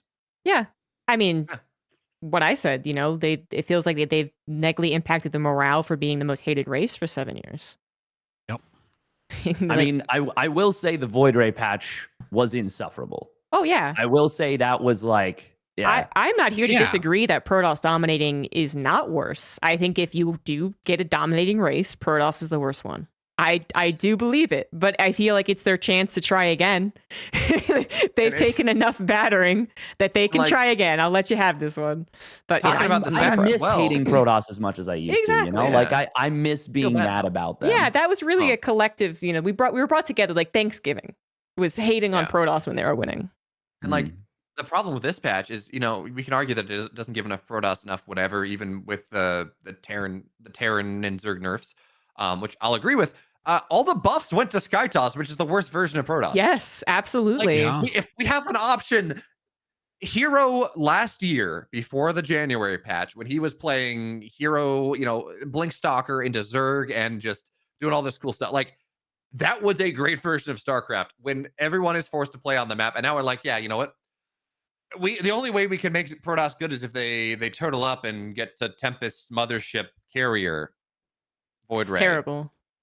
That is the worst it's all respect to you, Nate. That's like mech at the end of Heart of the Swarm and Swarm Host, where that's what makes y'all cry. It's just not. Yeah. Well, the important thing is that we can recognize that these things are problematic, even if we benefit from them, right? You know, I get to win a lot more because of the cyclone, but I think it's dumb. You know, that's Yeah, it doesn't really change. I'm more saying that like I just hate mech in general, but maybe that's just my history of crying as you slowly run out of gas and lose the game. Um, but yeah, like it's just even when we give them help, we give them help in the wrong direction. I'd say so. Yeah. You know, the thing is, most of these discussions don't start in the right place, which is what problem are we trying to solve, right? What is it that your goal actually is for this change? If you wanted to, what was the intention of the cyclone change? So mech players would be out on the map more. Was that the whole point? Because you could be on the map with them before, so that doesn't really change. They didn't really change anything with regards to that. They just made it so the unit functions differently when it is fighting, or that it fights head to head better. So, like, you're just not, you wouldn't even be in that realm to try and adjust something like that. But if the issue with Protoss is that they want them to be out on the map, then it's clearly related to something with either their mobility or their ability to take back. You know, I love battle cruisers because you have the option to uncommit at any time, right? If you move out on the map way back in the day, this was the biggest problem for Protoss way back when, before the Mothership Core, when they're like, well, as soon as the Protoss steps outside their base, they're all in, because there's no way for them to get home if they are outmatched because their army is so slow. So if the Protoss leaves their base and they are not 100% going to win the game, they will lose because you can't disengage. There wasn't recall. There was no way for you. None of your units were faster than Zerg or Terran. So you just died. So how do we fix that problem? We add recall to the game. And the problem is Protoss can't be out on the map still.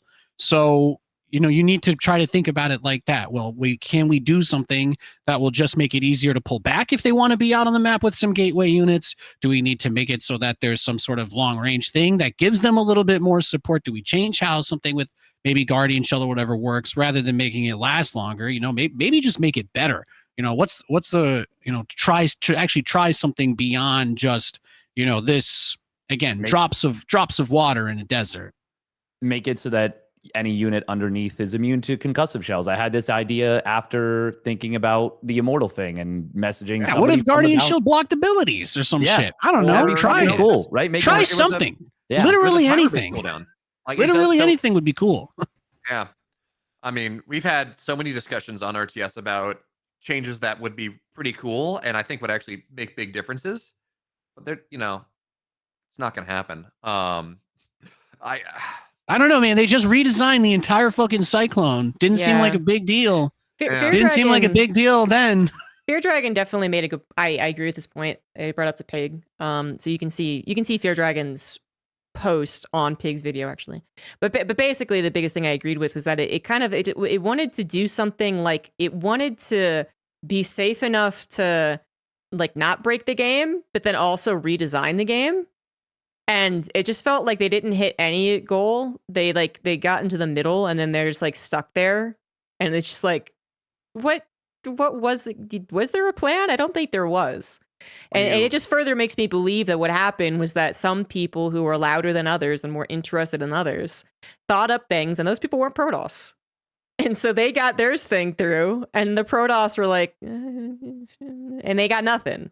It wasn't a overarching idea, a goal, really. Even though they said they had goals, it's like, there is no cohesion. There's also like someone overlooking, being like, well, they got that and they didn't get this. We need to really think of something like better for this. It just was like, well, okay. And then when I guess maybe forced to do something, they picked the latest game unit, which, as we also discussed, the later a unit's going to appear, the less it actually impacts the majority of StarCraft games. And people hate Skytoss, so that was just a double whammy of badness. So it actually buffs Proxy Tempest. Yeah. Is the like just when you say they failed. They failed completely. It failed so hard. It's weird. It would be It's just so weird. It's just it goes back to my first impression. Why the fucking Cyclone? Why mech versus Protoss? It doesn't make any sense.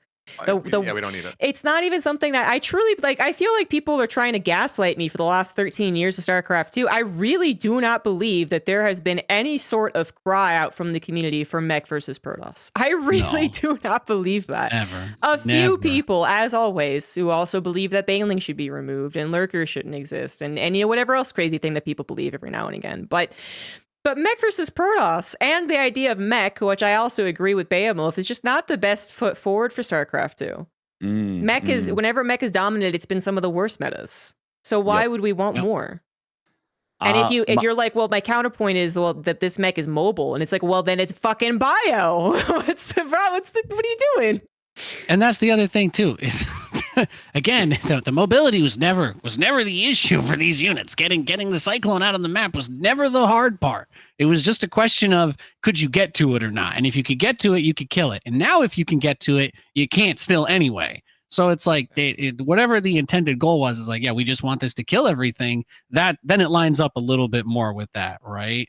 And especially, you know, I'm somebody who plays a lot of this stuff. Like it's kind of clear that they don't really talk to obviously people that use these units and such. So, but like if you think about what people don't like in StarCraft, well, people don't like feeling denied the opportunity to do something about a strategy. That feels like a huge one. Everybody hates feeling like they don't have an opportunity to do anything. That's why they don't like cannon rushes. That's why they don't like Reaper cheese. It hits super fast, and if you make the wrong choice at any point, you just lose instantly, and it sucks. It never feels good. So much so to the point that most of the people who do the strategies, they don't actually even care about anything beyond tormenting whoever it is they're doing it to, which really speaks volumes about the way that I these. agree, they are bad people. Regardless of whether or not you think that's morally questionable or not. I mean, it's a game, right? People play the game the way that they want. It's totally fine. But it's clearly something that makes people, enjoy the game less. So when you're telling people you want them to play strategies and play styles that are crazy turtly and not interactive, it's going to make people less interested too. I think we have to, I want to generalize this a little bit, Nate. It's, non-interactive strats are annoying, but I think even more importantly, it's when it feels like the execution cost is different. When it feels a lot especially. harder. Yeah. Which is, I think a lot of people's issue with, say, like cannon rushes and things. Well, I think that was a lot of issues. People's issue with Sky Toss was blob. You look at the APM afterwards, you're like, that was exhausting. 320 APM, and I got my ass kicked. And then you check it, and it's like 94, and you're like, at least I got outplayed. But I don't think that most people even talking about this could put into words what exactly even makes mech bad versus Protoss to begin with. Like, do most people really understand what the weakness of that is anyway? As if the Cyclone would be where you would go with that, so I scratched my head. Yeah. It's hilarious, by the way, Nate. And granted, this is a sample size of one game. We haven't had a lot of it. I've seen the new Cyclones. Like we've seen the new Cyclones try to be used as mech versus Protoss. And Steadfast, I know you cast this game too.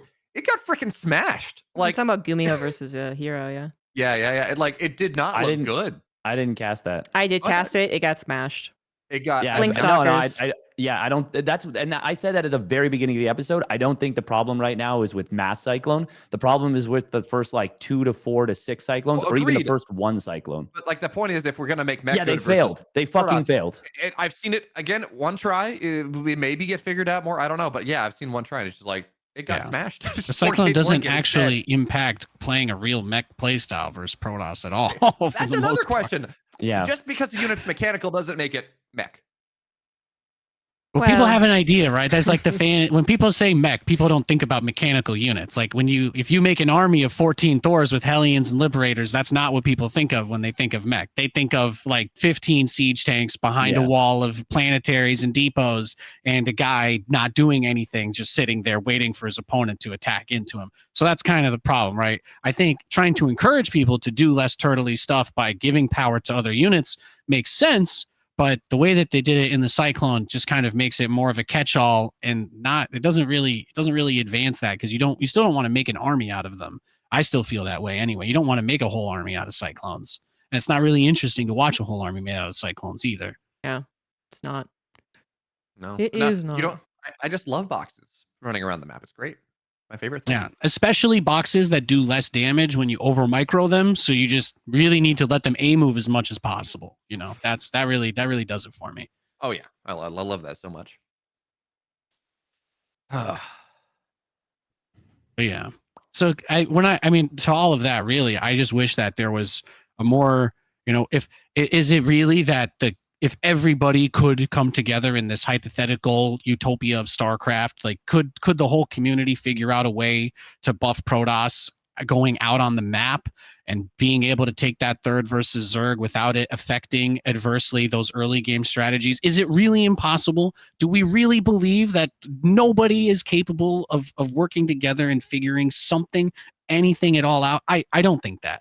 I think StarCraft players are smart. I think we've got a crazy amount of experience. We've seen what works. We've seen what doesn't work. But I really would like to think that if we didn't pretend the problem didn't exist, we could simply have a dialogue about it, find something reasonable, and, you know, actually try to fix the problem instead of pretending that, well, you know, 1 or 2 nerfs for another race magically means that Protoss doesn't need any help at all, which is absurd. Oh, I realized the game you're talking about. I did cast that game. Did he even get to mech, really? I thought it was just that he made a bunch of cyclones and got run over. He got the 3 factories, I think. 3 fair enough. I guess I'm thinking like he got killed before he even got close is what it. Yes. Yeah, that's what. Yeah, when you say he went mech, I think of like it was like a 12-minute game or something, or at least an 8-minute game. I don't even think it was that long. I think it was like 5.5 or 6 minutes or something. Don't you know that Cyclones are mech versus Protoss because Cyclones are supposed to enable mech versus Protoss? So he went mech versus Protoss. I mean, Cyclones are mech, clearly. Technically. Same thing. I feel like I was confused by what you were referencing though. I have covered that game is what I'm. Yeah, I think it was KSL finals. I think so. Yeah, it was. Like the caveat there is like the patch had been out 24 hours. Oh yeah, no, I think they were playing on Think. I think Yumio is willing to re-engage with mech versus Protoss. He was willing to do that. Yeah, no, I think I'll try again. Like again, there's a chance that things work out beautifully in 6 months. I'm looking forward to it, but there's also a chance that it doesn't work out, and it has made things worse for Protoss in particular. Not to mention, you know, we haven't even really just touched on TVZ's win rate, which also showed a weakness for Zerg versus Terran in that balance. Which is why we needed to nerf the Baneling twice. But yeah, no, exactly. but Cyril has a 95% win rate in ZBT, so it's fine. So just like Hero and all the other Protoss matchups. There you go, right? So it's totally fine. Yeah, you take out Cyril from here, guys, and it doesn't look so bad, I suppose. But it goes down to 40%. In the last 2 months, if you do the same thing, Rainer's incredibly high in very limited number of games, but then you have a lot more Terrans above 50% than the Zergs. So it does seem that it's kind of leaning a little bit, and it's not as abrasive or permeating through the community that like Zerg versus Terran is bad or anything like that. But you know, it is a point that people overlook because the Cyclone gets all the attention, and whether or not the Baneling nerfs are really necessary. I feel like a lot of the attention the Cyclone gets is because of its impact to TPC. Like, yeah, we've been talking about TVP and like all the issues Protoss have, but I think a lot of things that had people up in arms about the Cyclone was, holy crap, look what Clem just did to Solar in the Wardy tournament. Like, it felt bad from the get-go. It was a horrible look from minute 1. And while they may have kind of simplified and like scaled back the horrible parts of it, it was still just like a really bad look for the introduction, and they've made it so that it can't be as easily masked, which is good. But now there's like a different problem, which is that it's a super easy free early defense. Yes. So Zerg cheeses were already not that great. Yeah, now they're even worse. They're just not. They're pretty much gone. They were getting worse too because of the onset of the 2 racks meta as well. Yes. Yeah, that was already actually a soft counter to Dark's 5 roach rush. Absolutely. And now it's even worse. Which again, some of the arguments just like at least it's a fresh game. The game was still changing. It really was. Yeah. I think this map pool would have just alone been huge. Yeah, the for map us. pool alone. The map. This is one of the best pools we've had in years. Yeah, It is It looks one of the fucking awesome. It's the biggest change we've had to competitive format in the history of StarCraft. Yep. On top of that, Yeah. Having a 9-map pool is crazy huge. bands in a best Every of map 7. changed, right? Every single map changed. It's just, and we have 9. Yeah, two news. and some big brain strats. I like the euthermal. Yeah, that's funny. Zerg got buffed by being discouraged with cheeses, which sucked anyway. That's fair. But like, I actually, you know what? I want to talk about that for a second because I wonder if, in part, like cheese in general is not nearly as good as it was 7 years ago. Because that more workers start, map, whatever you want to argue. Yeah. Like it just like even Debatable. before the patch, even before the advent of the 2 racks openers, Zerg cheese was not great No, at no. all. Terrans have something, Protoss occasionally have something, but most of it has been really figured out and not very good. And now all-ins, sure, different story, timing's fine. But when I'm talking about cheese, like specifically, you commit to something super early, you know, like you get scouted, you lose. Otherwise, you know, like the classical definition of cheese. And that just doesn't really exist. It has not really existed all that much anymore. There are exceptions. So everyone can play greedier. Everyone can play, doesn't have to play as safe. And I wonder if that in part is like, well, why things have kind of balanced out the way they are. In part, like, you don't have to play in fear of a. Now, ladder's a different story, but like at the pro level, you don't have to play in fear of a Protoss doing something really weird to you. You can be greedy as hell. And then even if it is, you know, everything else is okay, you just get away with it a ton more. Same with the Zerg, you know, you can deal with, they're not going to do anything to you before 7 minutes. They're not going to win the game before 12 minutes if they win, because they're all about defending. You know, there's so much, you don't have to play afraid. And that I mean, that's a big consideration in and of itself, because you can't cheese anymore at the highest level. Not nearly as much. I mean, I do think proxy racks is still pretty effective. Yeah. Seems Yeah, to it's win like- a lot. Yeah, the implementation's yeah. definitely changed. Yes. Yeah, implementation even has proxy changed. racks I feel like I never see it lose in tournament settings, 2 and 3 Yeah, racks. 2, 3, you know? 4 racks. I also haven't But, seen like, it all that It's often. not 4 racks. No. Not 4 racks. be But even then, fair. with like that the goal is not to end. That's realistically, the 2 racks is a pressure build. It's, you're going to kill some drones. You're not going to get the natural. The game will most likely go on.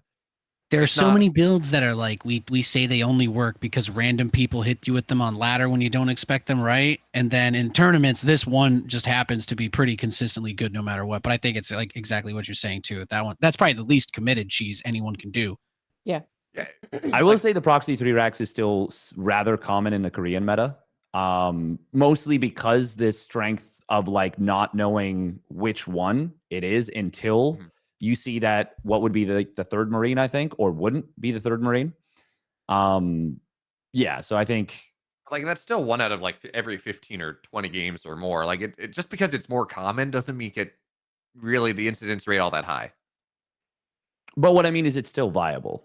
Whereas but at the same time, Dark still will like proxy hatch someone, He will. and yeah, he'll laugh his way to the bank when the Protoss just fucks up the defense. Dark's an anomaly, though. I mean, just Dark thinking- is an anomaly. Dark, Like, thinking of the whole like creator, you know, you're like, oh, I made a mistake and got tilted. And I'm like, have you seen Dark? Like the same best of 5 that they both were just like punching each other as if they were like 24 hours, like starved and Yeah. not sleeping. And they're just like, ugh, ugh. Like they both are playing so fucking terrible.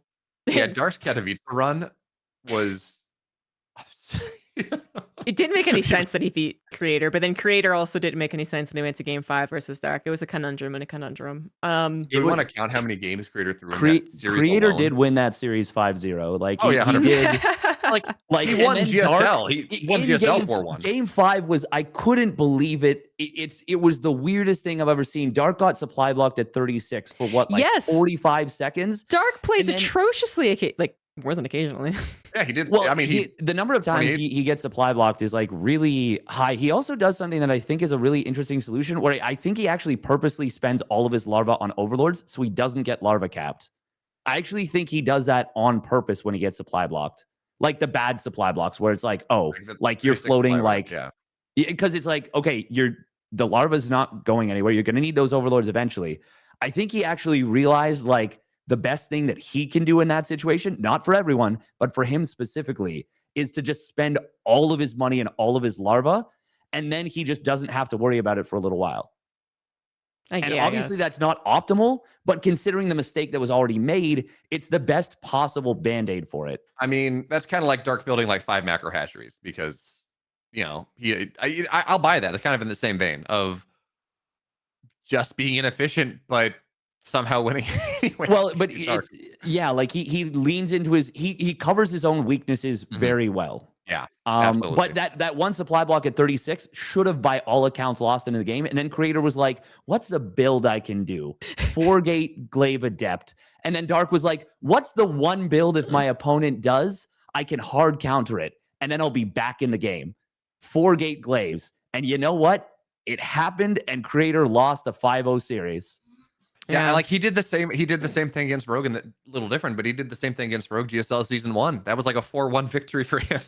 I don't know that there's ever been a player who snatches defeat from the jaws of victory as effectively as Creator does. Yeah.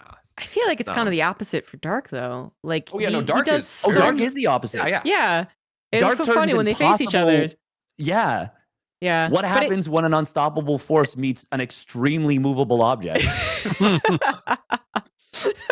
It's not fucking pretty. That's a good one. Yeah. But I kind of don't even want to say this, but I kind of do. Is it them or is it their races that are allow such differences? I mean, not recalling when you have the game won. Yeah, It's not a racial issue. Yeah, but then being dependent on it so much, it does seem like they both chose the races that fit so well for them to a degree. And then one favors them as they enter into that top 1%, 0.001%. Another one doesn't. I fully believe that Zerg played perfectly would never lose a game. Like Cyril. I think that falls to Terran, but even then, like you're talking about what is perfectly, because if we're talking about 10,000 APM micro machines, then it's Terran, because Marines can just, if you're literally stutter stepping every Marine perfectly, it's always going to be Terran. You know, Terran will just win every engagement with just mass Marine. I don't know about that. It does feel like you're diminishing the strategical variety in StarCraft a little there, because if two of these, if we're assuming that these are both equally good as well, then I mean, it's not like there aren't long range units in the game that you could construct some sort of unholy defensive thing if the other guy's only making Marines and nothing else. Like, I think that I really don't like when these assumptions, because so there are people that say that we've already hit the skill ceiling of StarCraft, and we have literally never even gotten close, just to be clear.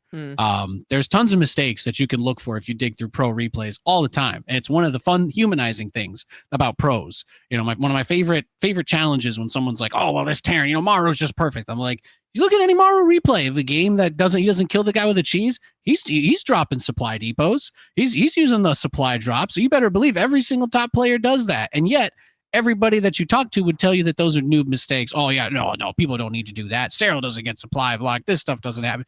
But that's a part of the fantasy. We build these guys up. We look up to them. They entertain us. We think of them as gods. But the reality is they are just, again, they're people like us playing the game with the same tools that we have. So, that's, I loathe to say that there's some obvious answer if everyone played perfectly, because we have no concept of what perfect StarCraft really looks like. Well, that's kind of my point, is that it's actually impossible. It is so far beyond the skill. The true skill ceiling of StarCraft 2 is unseeable, because we can never have enough. We can never move quickly enough. We can never do enough things to take full advantage of all of the stuff that is out there. It doesn't really matter what race you say, because you could argue that it's Blink Stalkers that are the highest possible skill. You could argue that individually microing Zerglings, so that when a siege tank fires, the Zerglings spread out.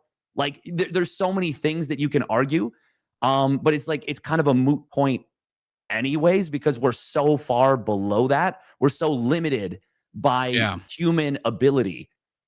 So it's like kind of an irrelevant point. And that was, I should have, I guess, finished my point with that, but it kind of makes it better when you like it's a back and forth. Like you can't actually truly hit the skill cap. The skill cap is humanly impossible. Yeah, I guess the point I'm trying to make, like, or maybe a better way to say what I'm saying is, I think the kind of the achievable skill ceiling maybe is a little bit higher for Zerg than But it is the other races. but how do you decide on Because- that? What No, is like, achievable?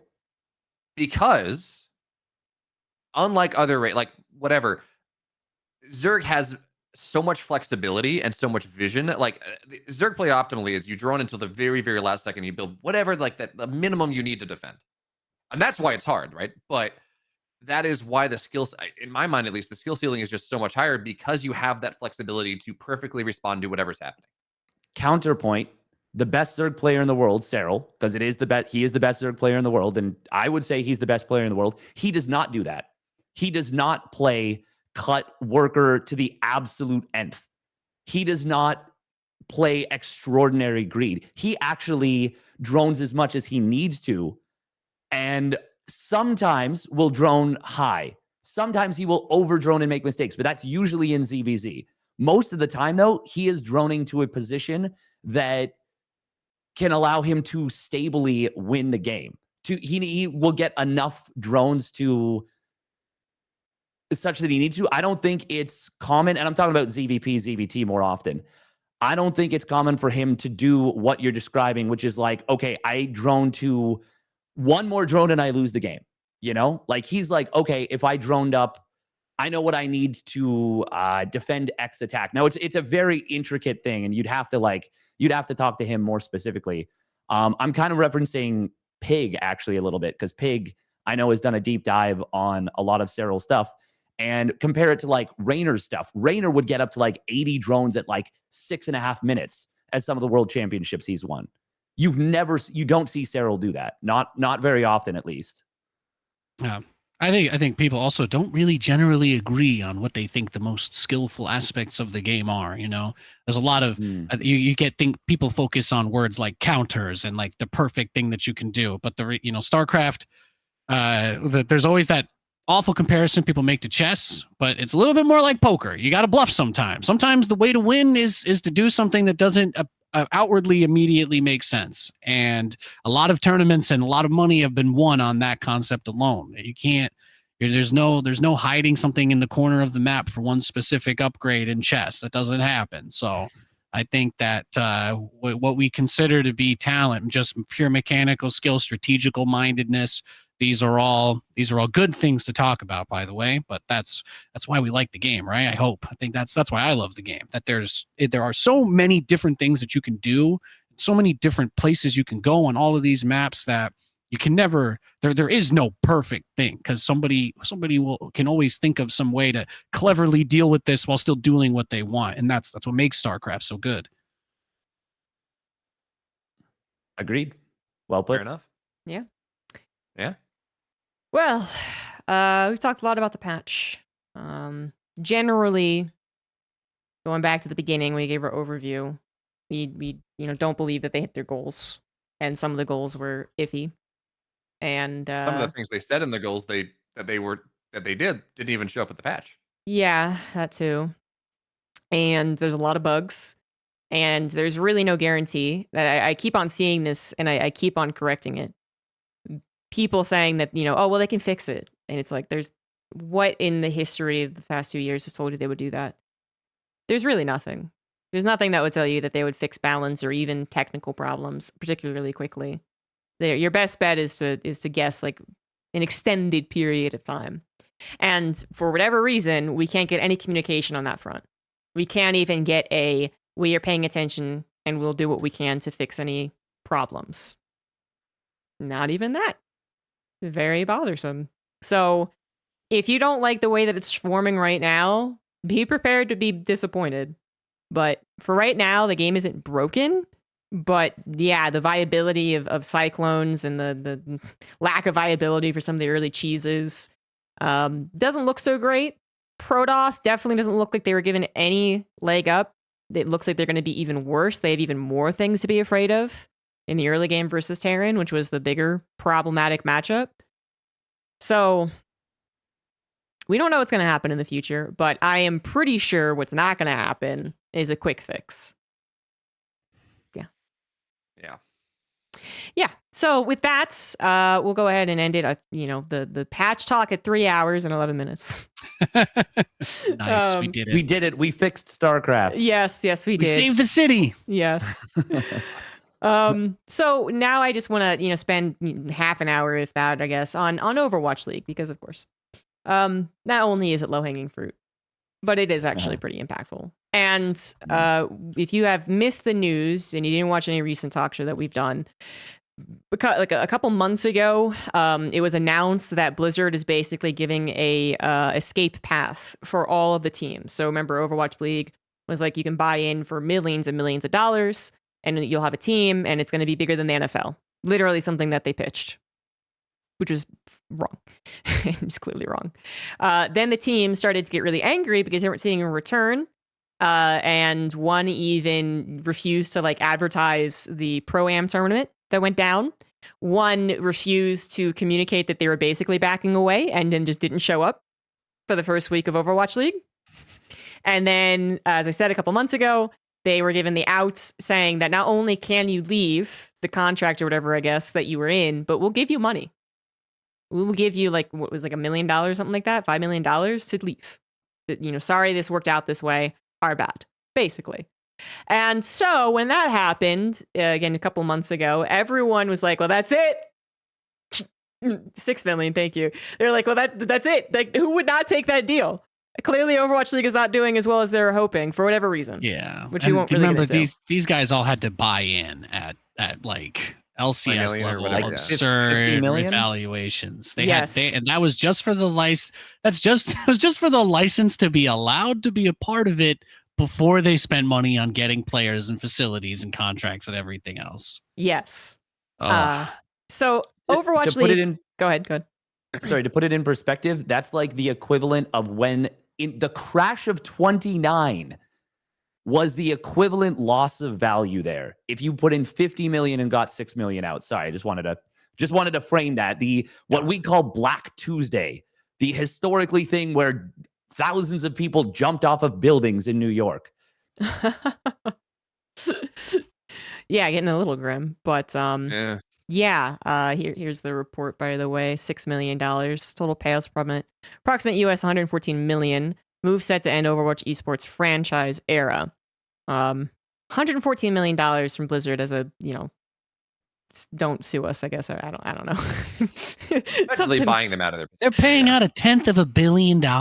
It's crazy. Yeah. To cancel, they're paying out $1/10 billion to cancel their own league so that people will F off without seeking damages against them, I'm guessing. Because I don't know why else they would offer so much, considering we already know they're the greediest, slimiest people in the industry.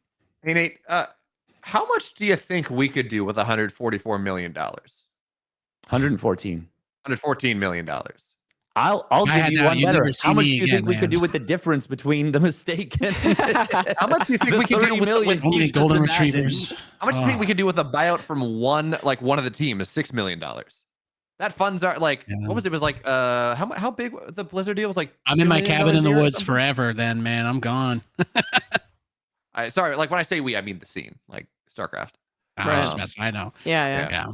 So much, and all the costs that go into, a 6 and then 5 person esport. I think over the years, I think it was maybe one Valencia or something. I think the number I got ballpark for the stage cost itself, just to set up all the fixings, was somewhere in the realm of $500,000 for all the materials.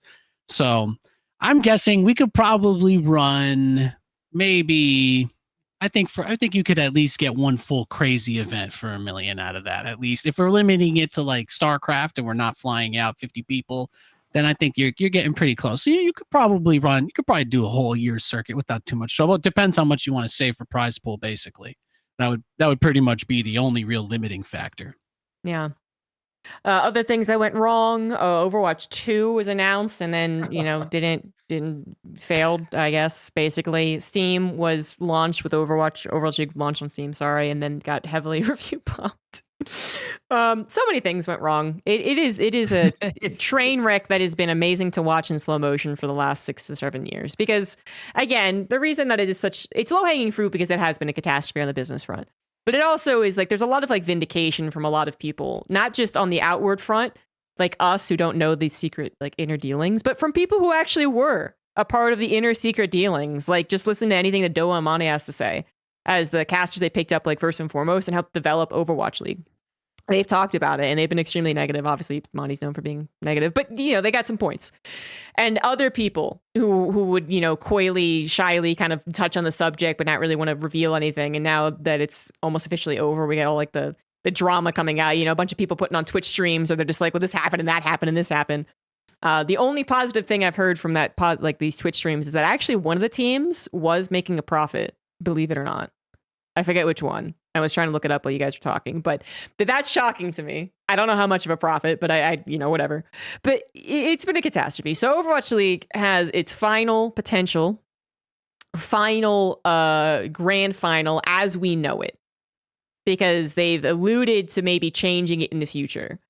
And I track it because I like to. And apparently during this potential last Overwatch League as we know it final, there was 0 Overwatch League notice in game. That is correct. 0. And this is not there never was like it is for StarCraft. That's not even true. Like we had the at least for the global finals, we had the intro thing. Yeah, even we've had greatly. it. I respect greatly that you can go back and put those on whenever you want. That makes me. It may have gotten annoying for some people or maybe a little silly, but the fact that you can go put that on and remember, get transported back to a whole different time, hearing that intro loop that they set up for some of those backgrounds, like that means something to the people that have been a part of this for so long. I was never as excited about as hyped about StarCraft stuff than the first time they did that for BlizzCon. And I just opened up the client. I was just, player at that point. And you have that intro and I'm just like, holy crap, this is the best thing ever. This is so cool. Yeah. And, So they didn't even have it for Overwatch, which they've been pretty religious about. This is also one of those esports that was certainly accused of, not view botting, but inflating views because they were on the client, all that good stuff. And they didn't even bother for this one. They didn't even bother. There's no confirmation that it's not returning next year, but basically after the team announcement, people were pretty sure it's not going to happen. And then... And I'm going to play this clip. It's actually very heart-wrenching. Just to be clear, I think there's wonderful people working in the Overwatch League. I think they've recruited some of the best talent and the best broadcasting. They're getting shafted, and I feel terribly. But yeah, you can tell that something is up when their send-off for the grand finals was this. And I think it is time for us to close this one out. And I want to get grand finals to an end. And we get to look back at 6 incredible, unforgettable years. It's really impossible to express the emotions that all of you out there and us here on the desk are feeling right now, but I will give it a try.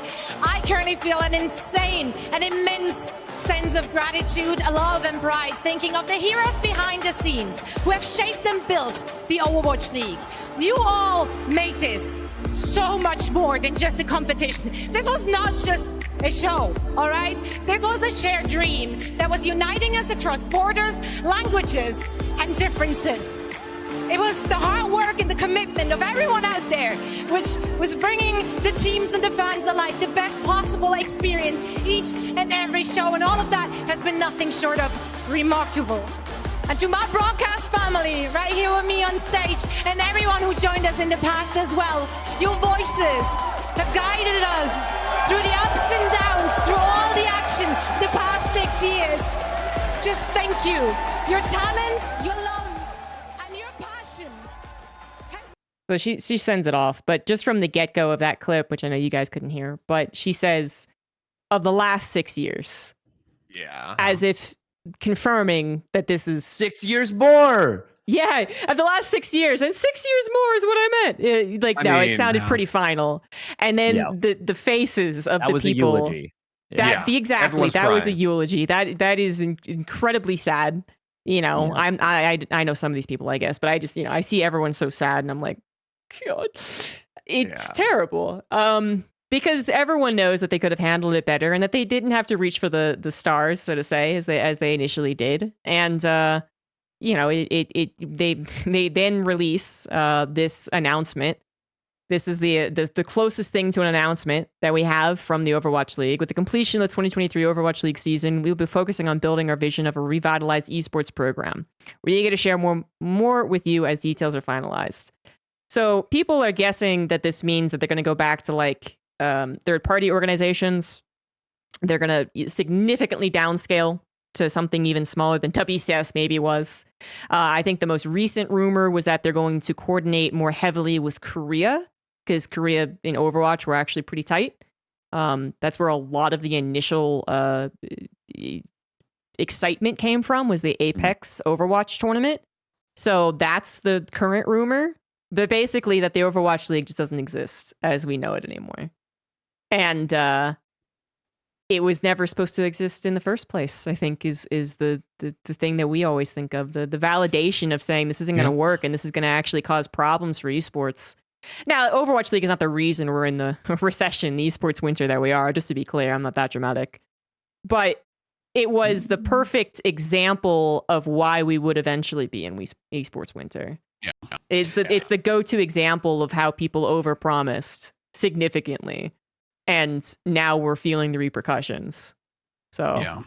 And the leader, even the early leadership when that Overwatch League project was started, the league was not built the way that the people who were making it had envisioned it either. There were so many little things that got cut, like with the franchising that they did, but StarCraft almost got looped in on that as well. That was like the ultimate fingers crossed thing I had. And they got shut down. And right after that is when the head league left. And we got is it Dirt? I think I figured out why too. It seems to be when I play through the browser, other stuff, it gets confused. It's like, oh God. So I think just restarting it fixes it. So go on. Okay, yeah, but so like I was saying, I think the people that were running it at the first had a kind of a different vision as well. Like, I got to talk a little bit with them, and I know Kayla was in on the ground, and there were so many passionate people that we had worked with in StarCraft that we knew had this experience and loved it. And over time, it felt like all of those people also got faded out, and it seemed like the whole entire project was being made to impress people that don't watch it, and less about trying to build something sustainable for the people that are actually interested. And it really hurt because I was really excited about Overwatch when it came out, and I remember DreamHack was going to be doing tournaments, and Red Bull wanted to do tournaments, and there were all of these things that were happening. And then Blizzard just came out and said, yeah, we're going to control licensing. Actually, nobody's allowed to run a tournament for this game until Overwatch League. And then that was it. And then you didn't really hear anything for like a year and a half, basically. But they completely nuked their own grassroots scene immediately at the very beginning of the game's release. And it's an incalculable amount of damage to whatever Overwatch could have been. Yep. Yeah, 100%. And like that's kind of endemic to how many stories, Nate, do you hear like coming out of esports, out of these esports orgs about it's, there's as things go on about someone's like, yeah, this person that we brought in to lead actually hates video games and hates esports, but they see it as a payout. Yeah. Well, like it was like when when we would be going to like Blizzard early on, the esports people used to have a small set of tables, like kind of near the StarCraft people area. And then eventually StarCraft kind of got moved.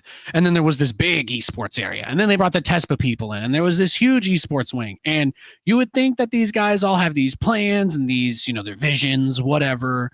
But around the time that StarCraft 2 went free to play, there were, tournament viewership was picking up. We were in a pretty good meta. Things were actually pretty good for a little while in Legacy of the Void. And one of the questions behind the scenes that I know Roddy brought this up a lot, I brought this up a lot, was, like, what are we doing to capitalize on more people watching? How do we take increased interest and use that to keep the project sustainable? And the only answers that I ever got back were basically along the lines of, well, the executives are just hoping that more people purchase the campaigns. We don't have any actual strategy beyond putting this out there and just hoping that people come buy the game, because you can buy the box of StarCraft.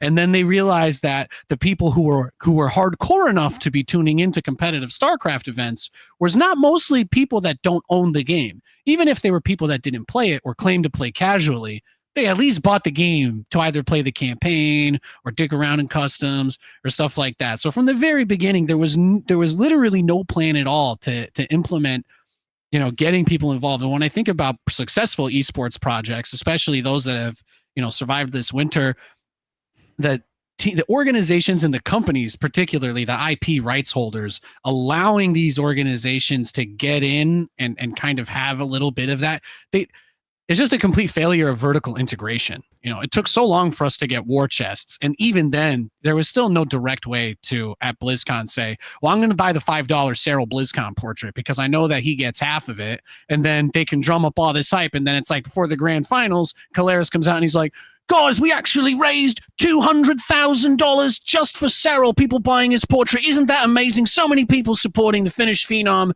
He gets paid, right? Blah, blah, blah, blah, blah. And then all your favorite players that make it to the event that don't make as much prize money get paid. What do? They play more. They keep taking it seriously. But, stuff like this just never materialized for us. A lot of that, same thing with Overwatch League. And they even they tried to do their loyalty thing with like the viewing points. And then they got rid of them when they switched to YouTube because the system couldn't be implemented the same way. Whole thing was a giant dumpster fire. Yeah. Forgot about that. Yeah, and then they made a partnership with Google that we fortunately weren't a part of, because I don't think us moving over to YouTube. We got very lucky with that. Yeah, weird too, because they made the GSL move to YouTube, but not us. Yeah, we got lucky. Yes. Yeah, I mean that's Twitch Korea also had a whole lot of issues that have been brewing for a while. I was going to say, that's a really weird thing. That problem goes much further back than any public information about it. Yeah, but it's very clear we would not have done well, because even though there's some argument about like using YouTube for like discovery and all that good stuff, the example is there. Hearthstone also got moved to this contract, and they did zero attempts to let people know that. Basically, they're like Overwatch League, and people were like, don't you have other games? Are they going? And they're like, I don't know.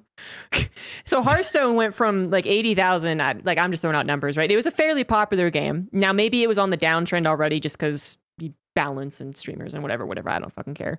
But they dropped off the face of the fucking earth when they moved over to YouTube. It was zero publicity and ruined everyone's careers within like a 2-month time span. They're like, oh, hopefully it gets better. And then it was very obvious it wasn't going to get any better. It was crazy bad. So StarCraft would have had the exact same thing happen, guaranteed. Overwatch League only did get viewership over to YouTube because they made sure to push it so incredibly hard. And even then, they had issues. Is it wrong, though, as sad as Overwatch League dying and everything else, and it really is it bad that I have a little bit of Schadenfreude? Because Blizzard, they shut down their investments in StarCraft quite a bit. And it's hard to say that part of that wasn't, and I mean, they did that to HOTS, like they killed them. It's hard to say that's not in part because of because of their ambitions to make OWL this massive thing. And StarCraft Esports still around, Hopefully, yes. We don't know what's going to happen next year, but like technically, we outlived Overwatch League. I mean, I too celebrate their demise. I'm not celebrating, but it's like, come on, guys. It's more this mentality, this thought of like, hey guys, you hit your horse in the wrong cart. We're stubborn. We're stubbornly alive, and we're like they cut us up a whole bunch of times, and they were like, yeah, they'll bleed out, and we were like, fuck you, and we just held the blood in with our hands, and we refused to die. Yeah. Yeah. And I always use the family analogy, which is that we were the forgotten first child that was like kind of mature, and we tried to do our best, but we were the first one, so of course we got screwed up a little bit, right? And then all these other ones happen, and they keep on like dropping the babies at birth. It's like some of these things too. And then I thought I was going dark. And then, where I was going, buddy. Overwatch League comes out. Overwatch League, they tried to dribble it like a basketball. Overwatch League comes out, and they're like, "This is our golden child. This is literally like that Marvel guy, like literally plated gold." They read too many mommy blogs. We're gonna fucking like this is gonna be the best shit ever. And then after 6 years of constant disappointment, they're just like, never mind. 6 years of lighting money on fire. Yeah, yes, exactly. Like they never learn the value of money, but I'll leave them $5 million anyway. They finally are like, you are a disappointment. And then we're just like the elder sibling who's like, finally, the younger child got their comeuppance. Like, this is righteous, right? And then we're probably like, are we going to repair a relationship with our parents, or like, what's going to happen here? And Blizzard's like, no, we just don't like any of you now. It's like, oh, okay. Well, maybe stepdad will. Microsoft, please. It's My only thing is, I do like to point out, because people are so doom and gloom, is that at every opportunity that this has been brought up, by the way, Microsoft leadership likes StarCraft. Their big post their first huge post that they ever made, Simu Liu replied and said, bring back StarCraft. And they've mentioned it. They've mentioned it several times. At the very worst, they give it a minimal budget and somebody's working on the game just to make sure that we don't have crap tons of bugs coming through from like fan-made patches. Well, in the best case scenario is literally anything more than that. My one caveat with this, Nate, is do they love StarCraft, the RTS game, or do they love StarCraft, the IP? I don't think it matters. He's like, because I think it like well, like, no, but they'll want the positive. They're not going to come in and kill StarCraft 2 and then be like, all right, now play StarCraft Ghost. Look, you don't have a choice. Guys, we want to be Age of Empires, just to be clear. We want StarCraft 2 to be Age of Empires 2 remastered and very comfortably sit in our space and still have tournaments and still have the game be supported. And then if they want to make a new game, they can do that. But we want to be in that space as far as what Microsoft does, because they did that. So just keep that in mind. You know, if they do that to us, that's the best thing that could happen. Put StarCraft 2 on Steam. Give us a couple quality of life fixes a year, rotate maps. That's it. They don't need to do anything more than throw some bones for a tournament every once in a while. Yeah. It's much easier for them too, because we discussed this last time, but there's already the circuit. Whereas for Age of Empires, they, even maybe had ambitions of creating a bit of a circuit. They dropped that. And it could be for reasons that would affect us too, or it could be that it was just so much extra startup money. And now it's just as simple as like re-signing a contract with ESO. Would be nice.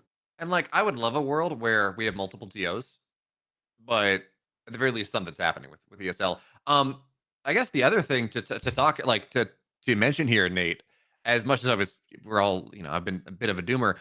Microsoft has somewhat, not publicly said, but in their leaked emails that just came out recently, they seem to be of the opinion that their studios don't have to make money.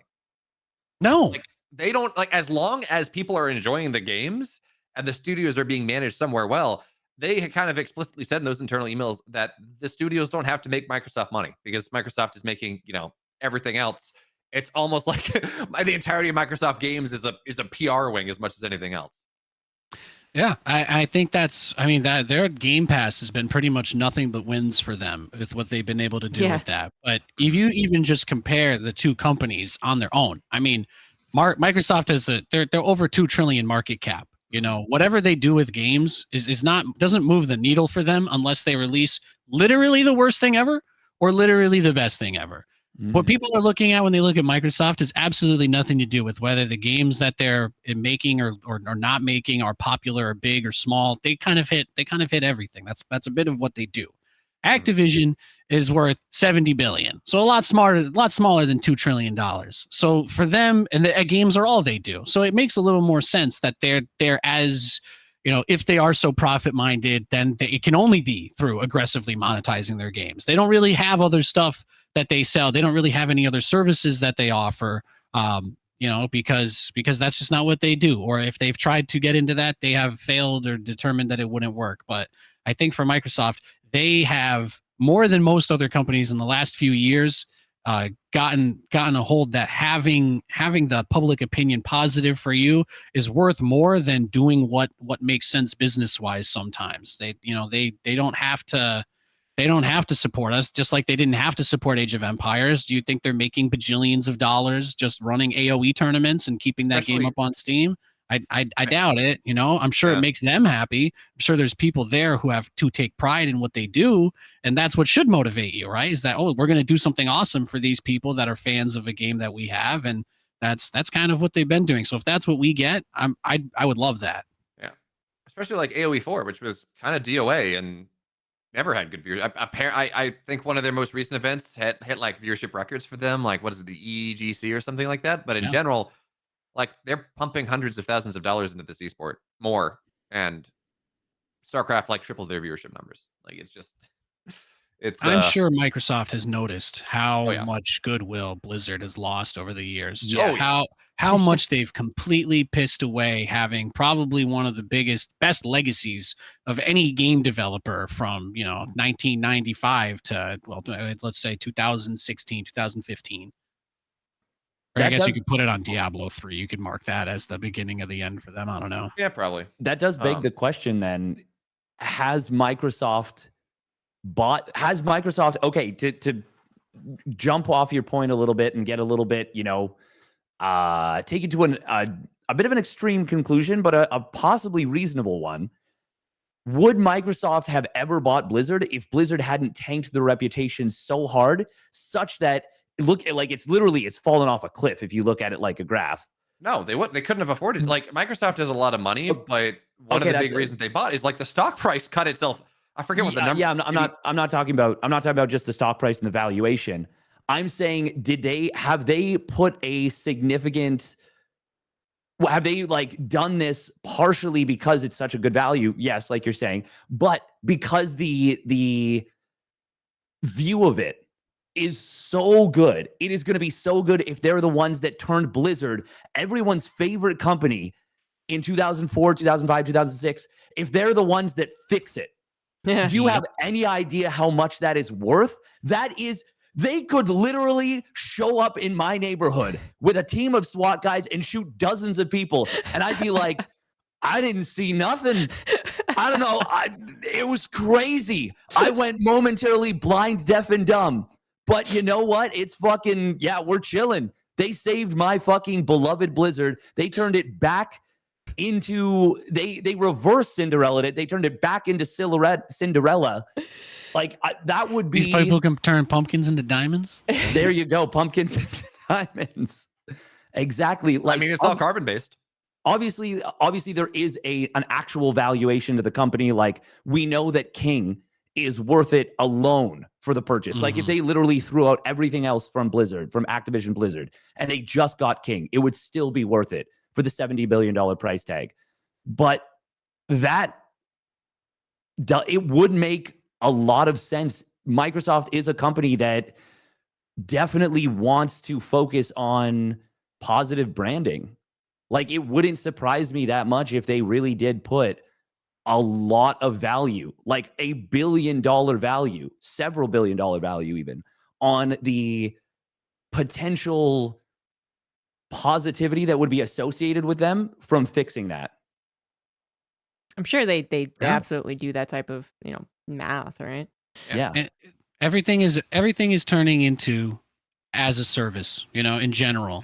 Everything is becoming a service. Microsoft's Game Pass is their big service. The amount of the PR that it would be if they are like, hey guys, we're getting rid of WoW subscriptions. Everybody, if you have Game Pass, you can play it too there. You don't have to think about it anymore with all of your other crap, right? They're setting themselves up to kind of become a ubiquitous center for people who want to play and access games. That's the same reason why they opened it up. So all their PC stuff is all on the same thing. If you have Game Pass, you have it for Xbox, you have it for PC. This is part of their way of getting people to explore their other IPs that they have. But if you're interested in getting into strategy, we're hypothetically 5 years from now, StarCraft 2, they clean it up a little bit. They raise the system specifications on it. They're able to do some kind of finagling so that they can at least add a few things to it occasionally, do promotional events, and at the very least, just based on the data they have from even these last 5 years, where it's been this barely anything coming out of them, there's still 100,000 plus active ladder accounts a year up until the Chinese servers got turned off, right? Probably we're still getting over 1 million concurrent players a month. So does that not have any value to them? I definitely think that it does. I think that giving all of these people saying, we don't want to push you away like Blizzard is because we don't value you. We know that if we keep StarCraft 2 alive and we maintain it at all, These outside competitor games will very likely never steal players away if they don't feel like they've been completely abandoned. So they literally will put in, like, it could be, again, this is on the low end, somewhere like 5% of effort where it's just, okay, guys, we're going to give you guys $1 million in prize pool and run online tournaments all year. You know, that could be it with no changes to the game really. But the best case scenario could, of course, be so much more. But that's something I think that they value a lot, is that Age of Empires player base, kind of similar. People who like AoE 2 have been playing it for many years and will probably never stop. I think I speak for everybody here. We've all been playing StarCraft for probably 10 plus years. Unlikely any of us will ever completely be out of the space, especially if the game is continuing to get updates. You know, it's not like we're not going to check in on it, even if we're doing other things with our life. It's something that's a part of us forever now. You know, it's been a huge part of our lives. Yeah. Oh, yeah. And that the fact that Age of Empires, a cat returned from outer space, by the way, that Age of Empires has people who have been playing for 20 plus years, because it's Brood War timed. Exactly. And it's even more alive internationally than Brood War is, for certain there. Like, it's just incredible, and really could be, I feel like, dollar signs if we're going to be callous, but, marketing people, like, dollar signs, right? Especially as they're older, they have more money usually. Yeah. Yeah, they think these guys are smart. They're smarter than we give them credit for, at least. I just never believed that they just boggles my mind that they just have, Blizzard has these IPs that they could be making everything and anything about, and people would just be so interested in them. Blizzard's just too short-sighted. The executive board is just too short-sighted. It's just a bunch of people that don't care about games and want money. Yeah. Sadly. This where we talk about how that's just the issue with our current market structure in general, where short-term gain is incentivized, short-term small gain. The people making the games over long-term big gain. Yeah, it's a big problem. Yeah. Yeah. It's my one hope, because I know at the beginning of the talk show, I talked about how the handling of the balance council boggles my mind. I can't understand it. Someone might be able to explain it to me, and then I'll accept it, but right now I definitely can't. Don't want to blame anyone in particular. Could be the companies once again being the bad guys, whatever. But the way it's going about doesn't make me feel good for the future. It is a sign to me, if we didn't have the Microsoft thing happening, that there's very little care put into what's going on. Like, certainly you could argue that there's reasons they would want to totally disconnect themselves from the Community Balance Council, but it's, at the end of the day, I feel like that's still acknowledging that they don't really care enough to put a lot of effort into it. And by care, I mean, like, hire people and do all the stuff that requires money, of course. But if they're not going to do it for this, is it them just acknowledging that they don't want to put any more money into StarCraft? That's where my mind goes. Is depressing. But I've said for a long time, Microsoft is our out. They are like to use like a poker term, they're what fixes it for us. They're our way back in. They're how StarCraft 2 survives. Yeah, period. But 100%. It's so odd that the timing of it is happening right now. Is currently my dilemma. And I know one of the answers might be the whole, like, what we've been talking about, which is also why we don't know what the global finals are, is that they are actually waiting until the ink is dried. Yeah. Which may be as soon as like the end of this month, I think. Like the CMA, so the one holdout is the UK, and they're I forget what the CMA stands for, which was the holdout about like, oh, hey, cloud gaming is an issue, and then Microsoft made some concessions, and they said, okay, we're gonna go with this again. As of like yesterday, I think it was, there was news that dropped that said they are opening effectively another cloud gaming investigation. This time somehow, I haven't had a chance to read the article yet, but this time somehow bringing Amazon Amazon cloud gaming into it as well. So that might be another delay. But other than that, I think Nate, you might have a better memory about this, but like, I think the last I heard was that the deal should close, or like the deal was likely to close October 18th if nothing else. They're looking to get it. They're looking to get it closed this month. Yeah. It's a thing, because the issue with it is like their biggest hurdle truly is the United States government, FTC, and all that, because they're really, the big market is going to be here, and if they're here, people are going to be able to, if the UK blocks you from accessing Game Pass because they didn't agree to their laws, it's such a small percentage of people relative to them that doing whatever consideration they need to. Like it's paltry. It's pennies. It's pennies for them to fix that. So I think, and also like cloud gaming is. It's so dumb. It's not an issue. It's not good enough to the point where the people who don't understand technology can use it and be happy with it. And until it gets to that point, it's never going to be ubiquitous, but we still have copper wire delivering most people's internet out here in this country. So I don't see that coming anytime soon. My parents live on satellite internet, and Yeah. my claim Play to Cyberpunk with that. oh no, like my claim to like, oh, I'm somewhat like the happiest point of StarCraft ever is I didn't hit Masters, but I hit the edge of Masters. Like, you know, when you're in Diamond, but you're playing a lot of Masters players at 700 milliseconds ping. Because satellite internet, and that's all I had. But yeah, no, it's like, yeah, we're infrastructure. Nate, wasn't there recently, didn't I see something about the FTC opening like reopening the thing about Blizzard, or am I hallucinating? To my knowledge, they've mostly cleared all of the hurdles. It's just that the biggest thing that was really in their way was the Sony lawsuit, because somebody actually was saying that they had a good reason, and then once they were forced to speak in front of cameras, they became the dumbest human on earth. But I don't think there's anything actually tangible threat to the deal closing anymore. It is possible that they have to punt again, but I don't think it's going to be stopped at all. I know from my reading, the other like potential issue is that the FTC can't stop it anymore, but they can sue after, like they can continue pursuing things after the deal completes, and then they can kind of force the sale after, or like they can force the deal to go backwards. Yeah, like I remember when what was it? They like I think T-Mobile bought Sprint and said they'd lower all their prices, and then they didn't, and then the FTC forced them back into two companies. Oh wait, yeah, I don't think you got to worry about that. Yeah, I was like, how the many? Rich man wins. Rich man, man with the money always wins here. Yeah. Microsoft's too rich to get stopped on this. It's happening. There's too many people that are going to make a lot of money from this for it to ever not happen. So yeah. Yep. Oh, 100%. It's like we have given in the States, we've given Comcast like billions of dollars to build out internet infrastructure. And they just don't, and they go unpunished. Yeah.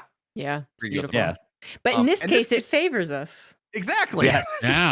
Yeah. We want this deal to happen because that's how StarCraft lives. If I have to live with all these other monopolies, I want a monopoly that works for me. Exactly. Yeah. I want Microsoft. I want to be able to get a new StarCraft portrait every season with my Microsoft Game Pass. There you go, with access to all campaigns and co-op commanders. That I mean, look, that keeps what's his name somewhat employed. I'm not getting any DMs from Microsoft yet. Shit. Nick, that keeps. How do you say his last name? Xiaosoi?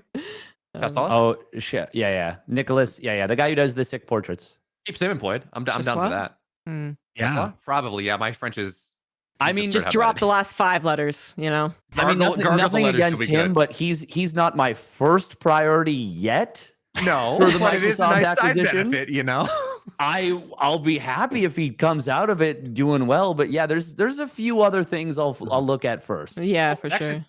All right, talking about in-game content and things like that. What I think is actually, we talk about how Overwatch League is divesting and going down and going away from this kind of very big setup. Have you been following have y'all been following like the Valve Dota 2 news recently as well?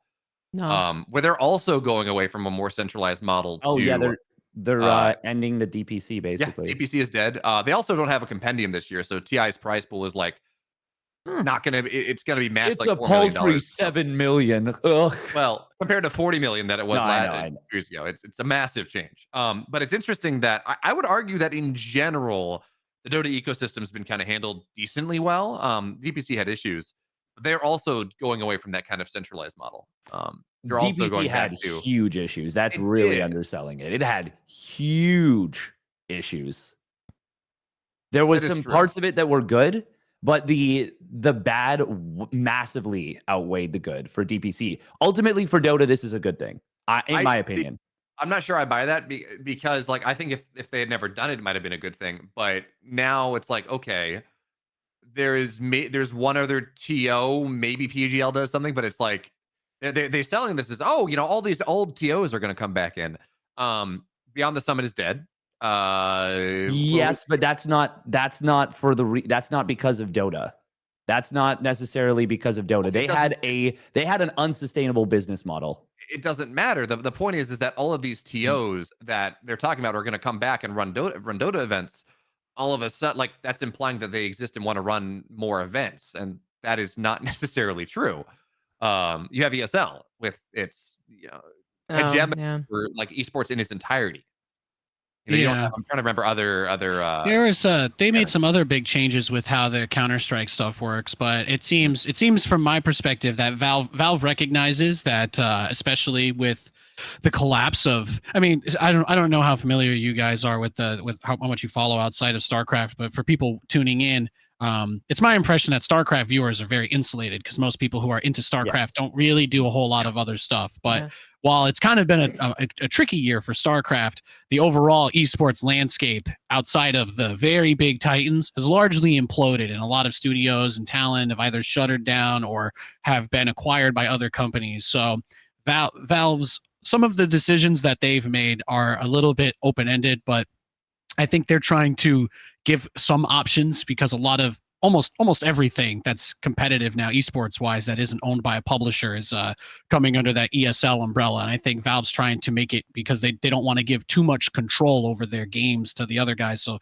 they're trying to encourage it. They put out some, I don't have the exact specifics, but I was reading about the CS rules, and it had to do with not allowing teams or organizations to have contracts with tournament organizers outside of the agreements with the publisher. Yeah, you can't pay like an appearance fee, I think. Or it was like effectively they said, Valve said that they were the only ones that could do franchising if they wanted to do it. Right? Yeah. You couldn't, because there was what was it? It wasn't First Strike. It was the Monte. The Monte. I know what you're talking about. Not Flashpoint. And not Flashpoint. I think it might have been. What is it? That's the name of a Valorant spell. Oh, but it was something like that, wasn't it? Yeah, it was very similar. Anyway, that thing. Yeah, I know it was. I was right. It is. Yeah, Randish says it's Flashpoint. Yep. Anyway, so they had those deals with a bunch of teams where like it was a bunch of teams bought into it, and that was their circuit. I think ESL did something as well. Although that might have gotten canceled due to public outcry. This was like in the last 2 years, maybe.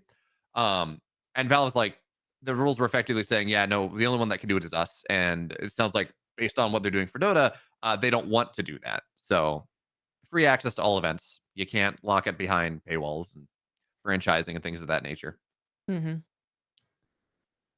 Which is a good thing. I think it's a good thing for the fans. It's a good thing for pretty much everyone, but maybe the TOs. Yeah. I think so. And when I remember that being announced, I think almost everyone was positive about it. Well, so yeah, and I don't even think it's not a good thing for the TOs. I think it's specifically not a good thing for TOs that wanted to monopolize, that wanted to like own the market. Which my understanding, once again, it's kind of cursory and it's a little bit third hand. But my understanding is that ESL was trying to do exactly that for CSGO. They tried to do that with CS last year, 2 years ago, and I think that one got kind of beaten down by Valve, but they very much tried.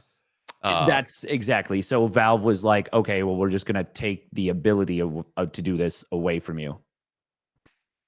Yeah. Which is a good thing.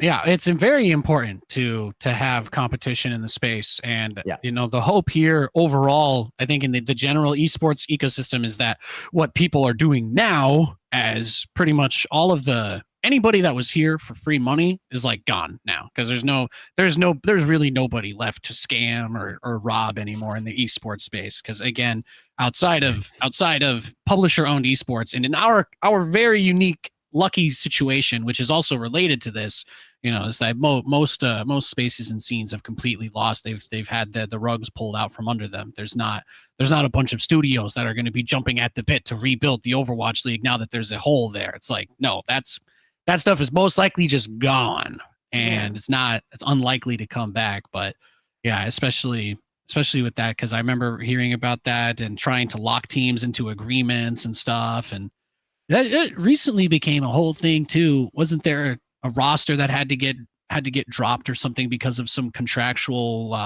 crap? I can't remember what game it was, but there was a team that ended up the team ended up getting banned, but the publisher tried to. in Valorant, right? And they tried to give them, even though the organization had fumbled the ball, they tried to find a way to use their own power to say, okay, well, at least the players here don't deserve to get screwed just because of this thing that doesn't really affect them and also affects our tournament. So the publisher is exercising their power in that way is nice to see. But, it's like interesting to think about that too, because how does the relationship change? Like ESL has kind of owned StarCraft competitive SC2 for several years now. They've run all the production, even the Blizzard branded stuff has all been done by ESL Studios. And I don't know, those of us who work with them know that a lot of great people there, of course, but there's not a lot of competition in that area too. So that's another possible upside to Microsoft getting in. Would be awesome if they decided to do anything on their own too, which could be really cool. Mm-hmm. I think there's a big chance of that too. I wouldn't be surprised at all if they decide that they're like, hey, yeah, we want to do something like that. Yeah, we want. They have studios and stuff too. Yeah, so. yeah. It's very doable for them. It would be awesome. It would be awesome if Microsoft they brought WCS back from the dead or something. That'd be cool. Oh, yeah. They just called it too. I can update my shirt finally. Yeah, please. Championship So, series. wait, Nate, are we talking Yes, like the first version of WCS that had country by country events? Are we talking about like the WCS? Well, I'm just gonna assume that it'll be different than anything we've seen before, Okay. but I like the name, so. Valid. Yeah, it's a good name.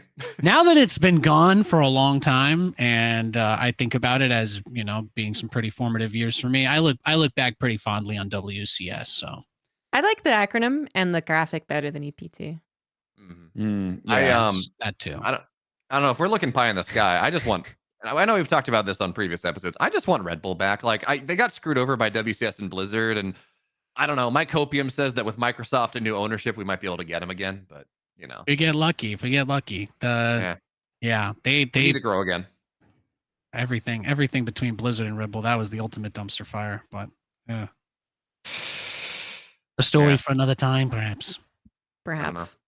As it has almost been 4 hours, usual time to say goodbye, I believe. Lots to talk about the patch, our general confusion about how it's designed, and the total lack of communication and transparency.